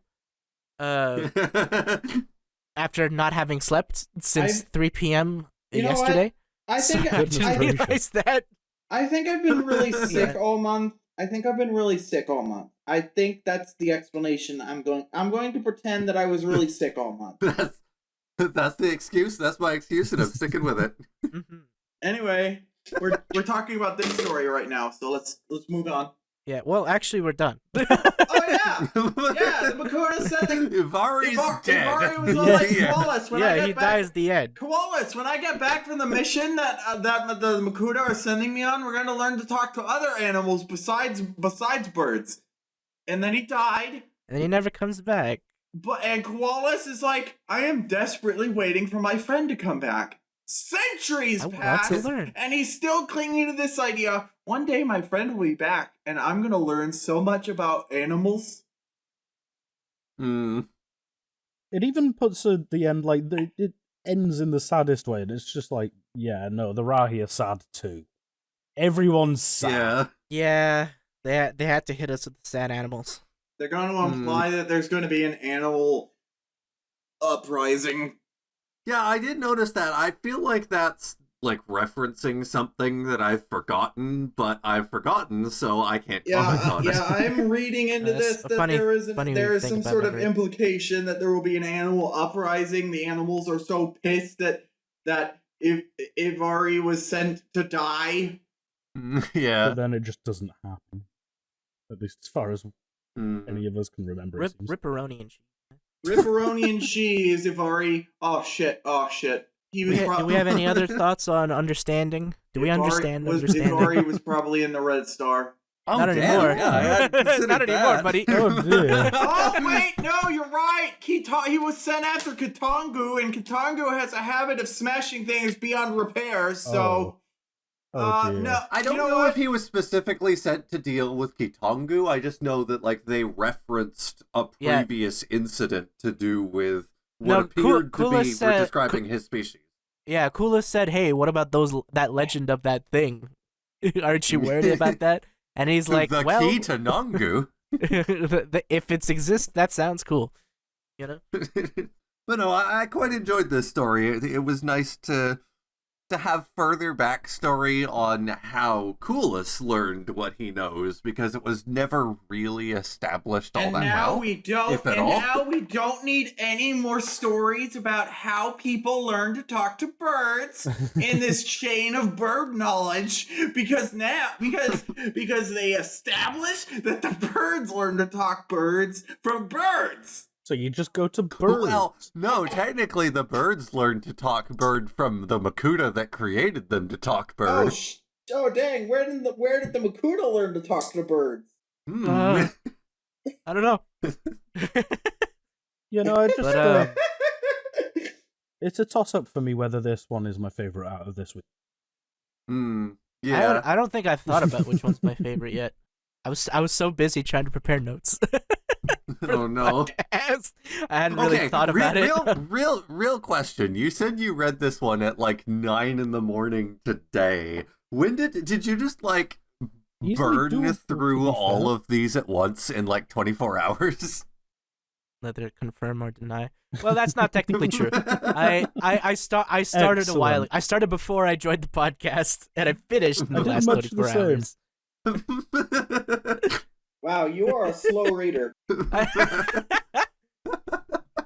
Here's the thing. It's different when you read something because you're obligated to, and different when you're in the right mood for it. You know? Right. I'm very passionate about the source material, but I generally prefer to read on my own time when I'm like when the mood is just right. And speaking of school, it's time for the mentors away. Have you ever thought about yelling at your teachers so hard they die? Have you ever made such a scene about your teacher that you got arrested? Yeah, well, I haven't, but I've heard of Have people you who ever have. been Like this so fella Nuju. annoying that your friends give you a lobotomy? I have. Wait, no, hold on. Wait, no, hold. Yes. Comedy. Yes, and Okay, so Okay. anyway, yeah. So we got some backstory on why Mount Ihu was named after a Batoran. Apparently, Indeed. Nuju had his teacher, and this teacher man. It had been previously established, I think, in Oh, like yeah. 04 stories. Yeah. Since like 2004 at least. Yeah. Yeah. Oh, it's pronounced Ihu. Got it. Not it. But it was nice to have a little more like first-hand backstory, as well as it being like a first-person story. That was fairly unique. I quite enjoyed that. Yeah, me too. Okay, so anyway, ice babies, they like looking at the stars, but this guy he looks at the dirt and is like, oh, there was past sometimes. Past the future happens because of the past. No. That's so interesting. I think the brilliant. future And happens everyone is because like, future. No, I do not like your ideas. And Heresy. but some people, I think Yeah, Nuju's logic is pretty silly, I'd say. Anyway. I love this, like, the first line of this entire story is just Nuju bitching at Ihu. Oh, Anyway, Koalas Harris. yes, let's get into the actual summary now instead of having our thoughts before it. Because I think we're getting ahead of ourselves just a little bit. Coconut But anyway. tree. Not unlike so many Komatori. Coconut trees. Anyway, so Nuju's grumbling. He's grumbling to Ihu about a tablet. He's like, yeah, but the on old Finoka being Frisbee is why outdated. you He's have like, the new Frisbee. why are we bothering with this Why ancient am I reading knowledge? about You frisbees? dum-dum. why am I bothering with this ancient knowledge? They've created brand new techniques way more recently. Modern Frisbees are better. Then Ihu points out that this foundational data will always be referred to whenever new advancements are made, which is you gotta understand the old Frisbee to get newer Frisbee. You need to read about pie tins before you can learn about the Kanoka disc. How are you Exactly. ever? You gotta learn how it got to modern Frisbee before you can You make gotta the next learn one. about pie tins before you can learn about modern frisbees. You dummy. Yes. But then Nuju is like, I don't want to learn about modern frisbees. I want to learn about frisbees of tomorrow. Yeah, he wants to skip addition and subtraction and skip straight to trigonometry. Like, Yeah, that's a good analogy, I'd say, actually. And that's Like, basically. I want to do advanced calculus now. Every Komatoran wants to just skip to quantum physics without learning basic math first. I do love that.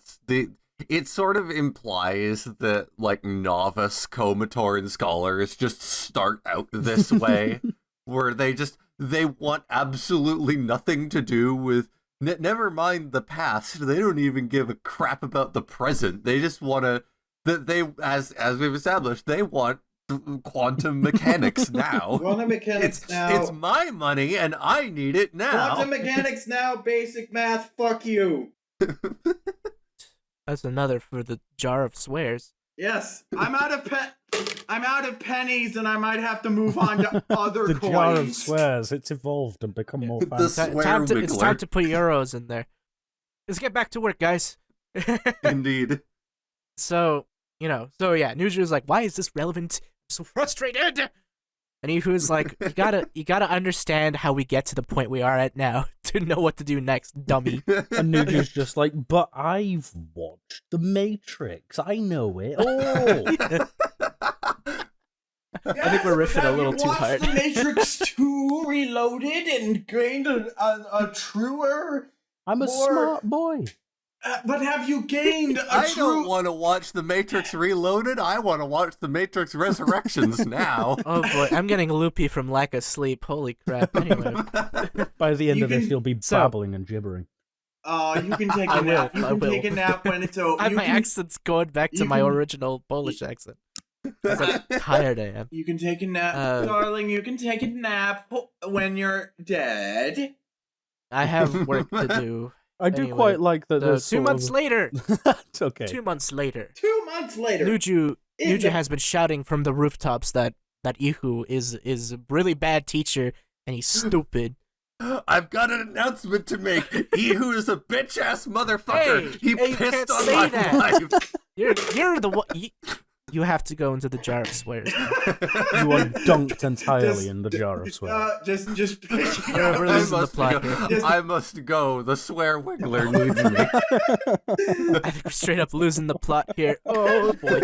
Anyway, so Nuju is upset even though he got his wish. This is 2 months in the future. He's upset because he wanted to go further in the future than 2 months. So he starts yelling and screaming and being a butt. And so the police come. And so the police come in and use fort and use They civil bash him on the force. head with Stun their staff. dumb baton. They bash him on the head. with their Yeah, they make baton. him all confused like a Pokemon. Yeah, and they shoot his dog and they kill everyone who is different color and I don't think they're that terrible. God, I hate the police. Can you say that on the radio? I don't give a fuck. Let's not get it. Let's talk about bonkles. Ihu finds Nuju. He's all kind of like discombobulated and confused by the Vahki, because he made a big old scene, and that's illegal in Metru. He was slightly too noisy. Go that's to the illegal. cell. I don't think slightly. He was I very love noisy.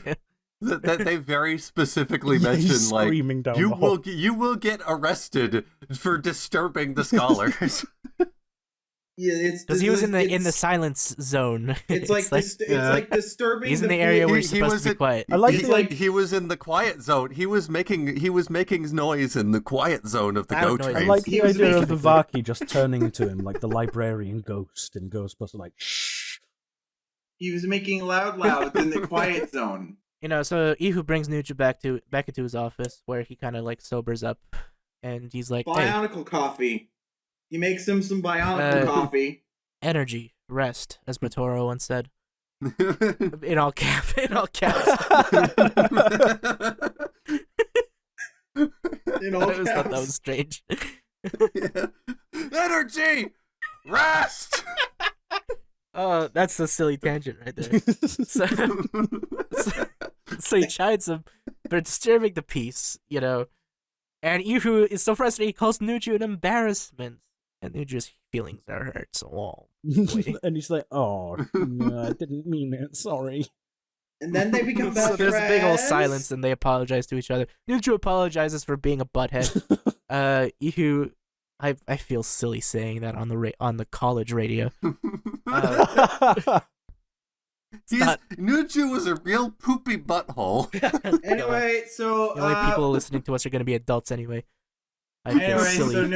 So Nuju, apparently Nuju's teacher calling him a dickhead to his face was, I guess, the motivation he needed to actually become friends with this guy. He starts respecting this guy because, like, wow, not many teachers will tell me I'm an asshole. Except they all do, actually. Hold on, I gotta put more coins in the jar. Well, we're gonna be rich by the time this This is is over. why your No, money you're situation not. is No, weird. you're not. These are the same coins from last week. Do you think I'm made of money? Scandal. Recycling the swear jar. We have Yes. 1 hour left, I think. Indeed. Okay. This story is like 2 seconds. Come on.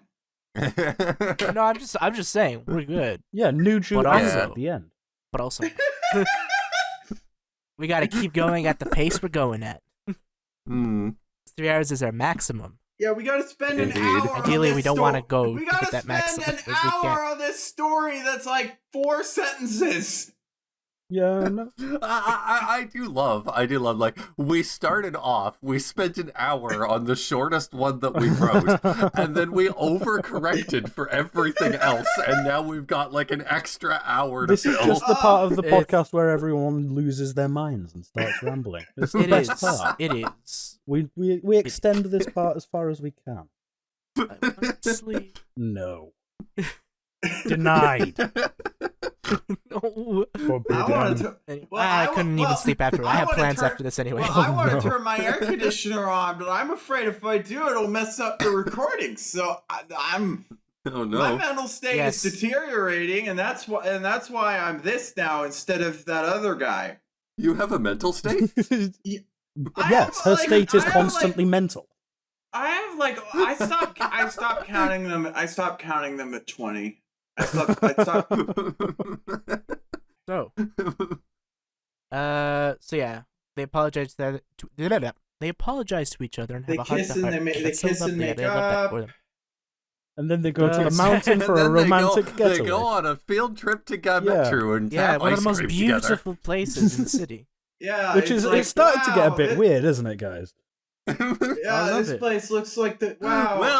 Well, Nuju, I see us going on a romantic ride. Nuju is like sees this place.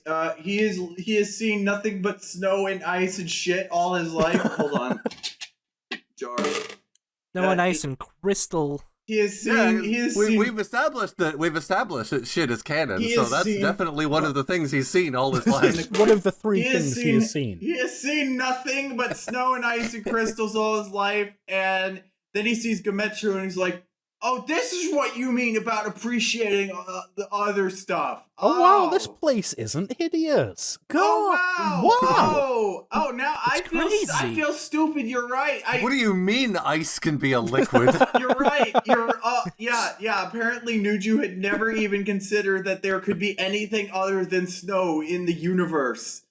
So it's like, oh, this is what you meant by appreciating the past and the present and other stuff. Because Yeah, this is what.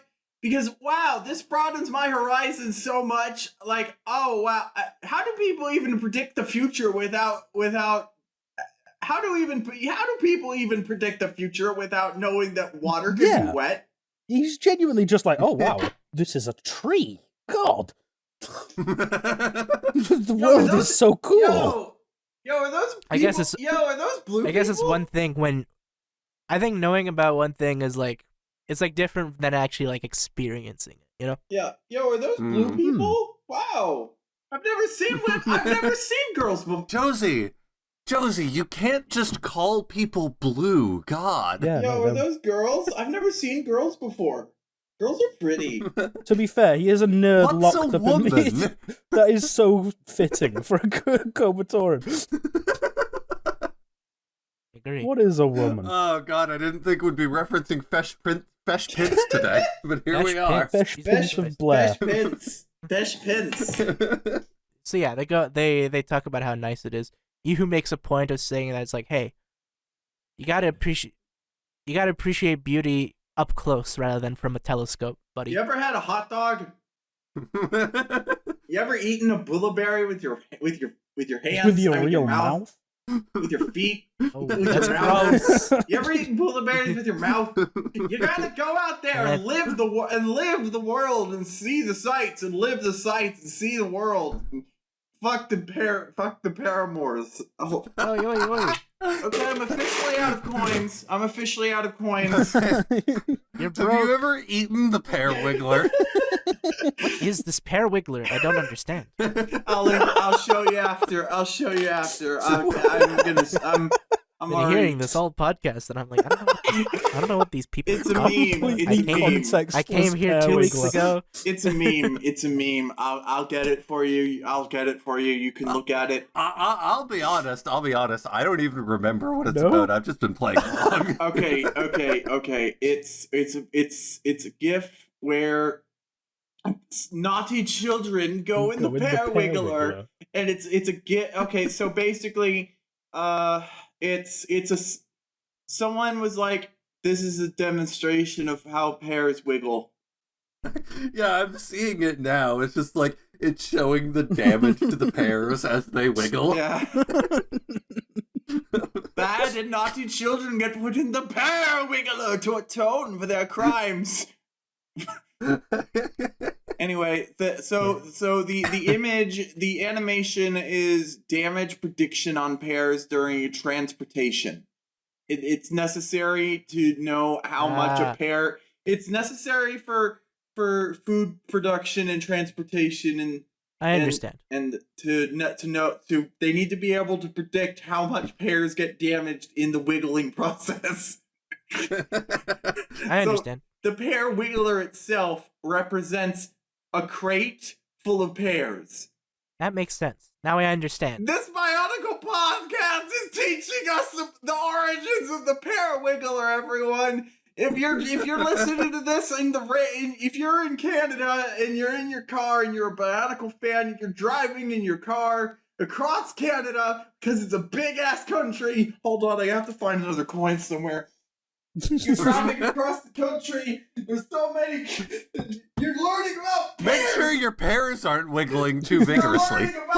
You're learning about pears from this Bionicle podcast. I found another penny. I found another coin, everybody. God, this editing is going to be a nightmare. It will. I don't envy the person who has to do it. I do. Me. I envy My Liam every recording has day. He's a already good messed boy. up twice, so it's going to be extra spicy. Oh, Oh, no. I love spicy food. Sometimes I can't motivate myself to eat unless it hurts. You know who doesn't like spicy food, I bet, is Nuju, because he's a cold boy. Yeah. Hmm. Anyway, He only 4 likes, years later. He only likes ice cream and what are some other Pears. foods you eat while cold? Cold pears? I mean, I guess. I don't really eat fruit, so I don't know how people eat fruit. How do people eat fruit? Hey, did you guys know we were doing a podcast? With their hands. Depends on the fruit. No, I don't know anything. I'm the stupid one of me. Undo I'm these naughty words of yourself. Stop it. Yeah. Max is just like face palming in the background. I am a face palm.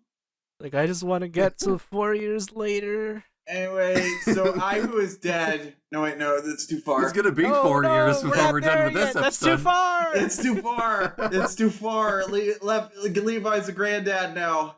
True, yeah. 4 years later, Nuju has his own career. He's graduated from school. Isn't that lovely, guys? Congrats Yeah. to He's a him. big boy now. He's a big boy now. Yes, he's very successful too. He's love invented him. big boy pants for his. He's invented big boy pants. Everyone is like, "Wow, what are pants?" He now fully understands the ramifications of pear wiggling.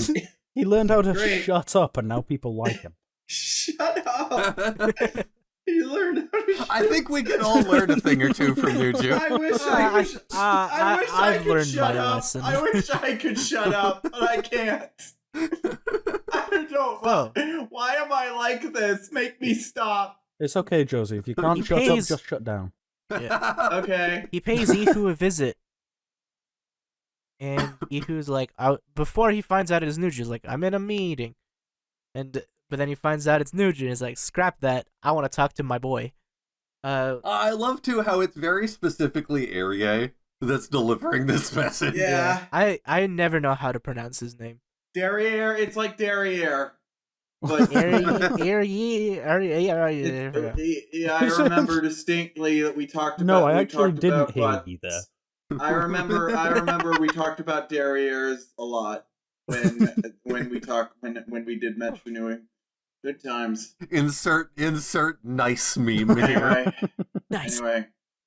Anyway, yes. So at this point in the canon, of course, it would be Arie because Arie is the message guy. Yeah. Yes. So him and so Nuju and Ihu catch up with each other. They're like, "Hey, what's up?"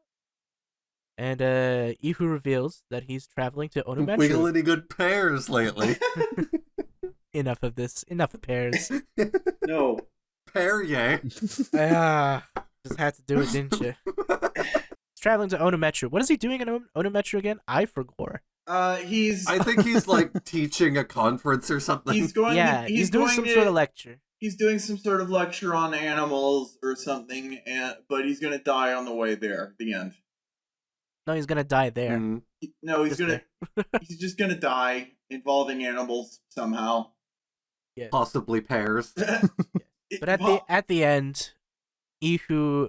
So after that, Ihu finishes recording his memoirs into this memory crystal, which I'm assuming is sort of like a bionicle version of a tape recorder. Yep. He's Yeah. like, well, I would not normally use a memory crystal to record an incomplete memory, but I'm short on time. I'll re-record this when I have more time. I think I'll add inadvertently. more about my earlier days at when I come back from Metru. I'll finish these memoirs when I don't die from animal poisoning or whatever the fuck happens. Does Ihu technically invent vlogging here? Oh dear, I think you're right. Yes. What are our thoughts on the Mentor's Way?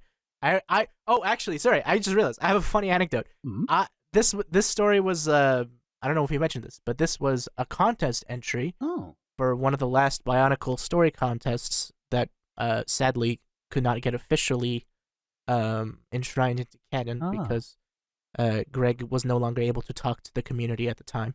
Well, I like it before the contest could end. I like it. It definitely feels good. I like it. Does. Yeah, I actually entered the contest. The Oh. same contest. Oh, really? Yeah. And did you win? I just Well, remembered maybe it'll- that. I Maybe participated it'll in be this. your story that we go Did over you- next time. No, it's Yay. bad. I was too young. I want to read It it. was like the first story I'd ever written. Period. So it's bad. I want to read your period. Give it to me. I don't even think I have it Whoa. anymore. I wrote it on a notes app on an old iPhone 3G. Liam. Yes, Josie. Yeah. Was that joke allowed on the radio? Should I add that to the swear jar? You don't have anything else to put in the swear jar. What do you mean? I have Answer the string question. and You've lint. exhausted your supply. Answer the question, and if you say yes, I'll find another coin. I pity the editor. That's me. I am the editor. Yeah, I pity then, you, my in friend. that case, stop hitting him because he is so fortunate to exist. Liam is so I'm cool. afraid you've done the most damage to his workload. Psychological damage. I did so good last recording. I don't know what happened. This just happens sometimes. Sometimes I'm this. We got silly. That's what happened. We got silly with it. No, Yeah. it's all my fault. I said we. I said me. Everything is my fault all the time, forever. And just like my, I killed Ihu. So I did it. I was just gonna make that I joke. was the animal that killed Ihu. Me. Rar. I am a big Why did you scary. do that? I loved him. Yeah, I loved him. I loved him too. That's why I had to kill him. Anyone else have thoughts Hot. on the matter? Join us next episode when we cover the compiled works of Chuck Tingle. Chuck Tingle is canon to Bionicle. He is now. Prove me wrong. Chuck Tingle is the butt pounded by my own butt guy. I got Okay. pounded in We're the getting butt a little by silly my own here. butt. Should I find more coins or not? No, that's okay. Let's just change the Pounded subject. in the butt by the Periwinkler. So, yeah, I want to say I really love Ihu. I've always been Mm. interested in learning more about him because he is a legendary scholar. What did he? Quite What literally. did? Indeed. What did Nuju tell the Matorna Matanui the mountain was named after him for? Was he like a legendary snowboarder or something, or was that Lecon? That was Lecon. That was the legend of Lee. Yeah. Lee. I don't remember if it was ever really brought up. It Or was. if It it was was brought just up in the Bionicle Encyclopedia, Yeah, which I it had a was one copy of those. It was, baby. Hey. it was one of those things like the Trencrom break, where it was like retroactively added to a character, or Yeah. attributed to a character. Everything's named I after do kind of someone. like that, honestly. Yeah, that's like how it's... things work IRL. without we Everything's name named Yeah. after someone. Everything's named after someone, except Something. everything's named after someone, and we gotta give a backstory to everything. Everything comes from something. So That's join the us that's next- the lesson join- Nuju had to learn. Everything comes from something. So join us next week as we learn the backstory of the Periwinkler. No, that's not true. You're spreading misinformation to our impossible. beloved viewers, We are. listeners. Our impressionable audience of 18 to 20 A somethings. very impressionable Well, you know, group, to be fair. I live in America, and I know just how impressionable adults can be. I have made all my only worst American decisions here. as a full-grown adult. Do not underestimate my capacity for stupidity. Children are our future, and they know what's up. You cannot tell a child conspiracy theories, and they will just believe it without question. Do not expose your children to Joe Rogan. yeah, don't do that. And do Anyway, not expose anyone your have Joe final Rogan thoughts to before we children. wrap up? Do not expose your Joe Rogan to children. Old Beaverhouse joke, children are not people. You're not. I'm just joking. They are. Shrinky Disclaimer, dinks. they are. Shrinky dinks! Oh god, this episode is a burning trash fire. We're right back to the old days, baby. Yo, I love The being good on old days. Yo, I love being on No, fire. no, but It's seriously, the best. final thoughts before we wrap up. No, I don't have Final any thoughts. Just that this was a really enjoyable section of reading. Actually, I love it. Yeah, I had a lot of fun. I love it. Even if it was a little disjointed reading them all back to back because they were like jumping to different points in time, I think they were all very well self-contained to the point where it wasn't too I jarring. love Yeah. it. They made me laugh. yeah. They There was a made lot me of laugh. comedy They in made this. me cry. They made me. Wiggle Whoa. my They pears. made me wiggle my pears. Sure. Come back to next recording when I'll probably be someone else. We'll have replenished the supply for the swear wiggler. Yeah, maybe I'll be the creepy vampire or the creepy snake who sounds just like the vampire or the MILF. The creepy pasta. Now I'm just having some word association moments. I gotta stop. All right. So I guess that does it then. So, Indeed. Oh, hey, well, guys, Liam, are we- what are we oh, hey, reading gu- next time? Oh, hey guys, are we starting recording anytime soon? Next week we will be reading War Trophies, The Perilous Catch, and I have in my notes here some of Tannock Trapper's short stories. I we see should that too. probably And I'm like, is that specific? Oh, yo, I love reading. But which ones? Which ones, my friend? Which Please ones do are we doing? clarify. Going to the link here, we have Hafu in Common on Metru Nui, Chronicler's Bias, and Despair. Oh, yo, I love Good reading. old Oh, yo, despair. I love reading. Oh, hold on. I was told to kill someone today. Which one of you wants to die? Me. Canadian Right. radio service. For legal purposes, this is a joke. But also, The CRTC will have our heads for Okay. this. They will kill us. yo, seriously though, which one of you wants to die? Oh wait, If you hold think on. you can. Hold right. on, wait. We'll discuss it after the recording. Oh wait, hold on. Hold on. I want to die. Me. Okay. We'll see you next episode, everyone. Yes. Thank you for listening, everyone. Even for though it putting kind of up got with us. crazy in the second half. I'm so sorry. Thank you for sticking I'm it so around sorry. if you managed to. I'm so sorry. I'm so sorry. But also, I'm not leaving. Oh no, we're all being put in the pear wiggler. No. Thank you for wiggling our For pears whatever this week. reason, Liam will not let me quit and will not fire me. you may die when I say you can die. Goodbye. Blame him. Goodbye. No. Significant shrinkage! I'm gonna go to the Expect bathroom. that to... Alright, go ahead. You want us to wait for you, or should we? No! Okay. I just wanted to be sure. Anyway.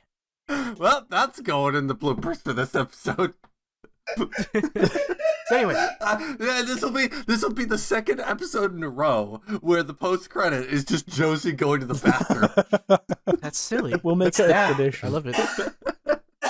No. Anyway, enough.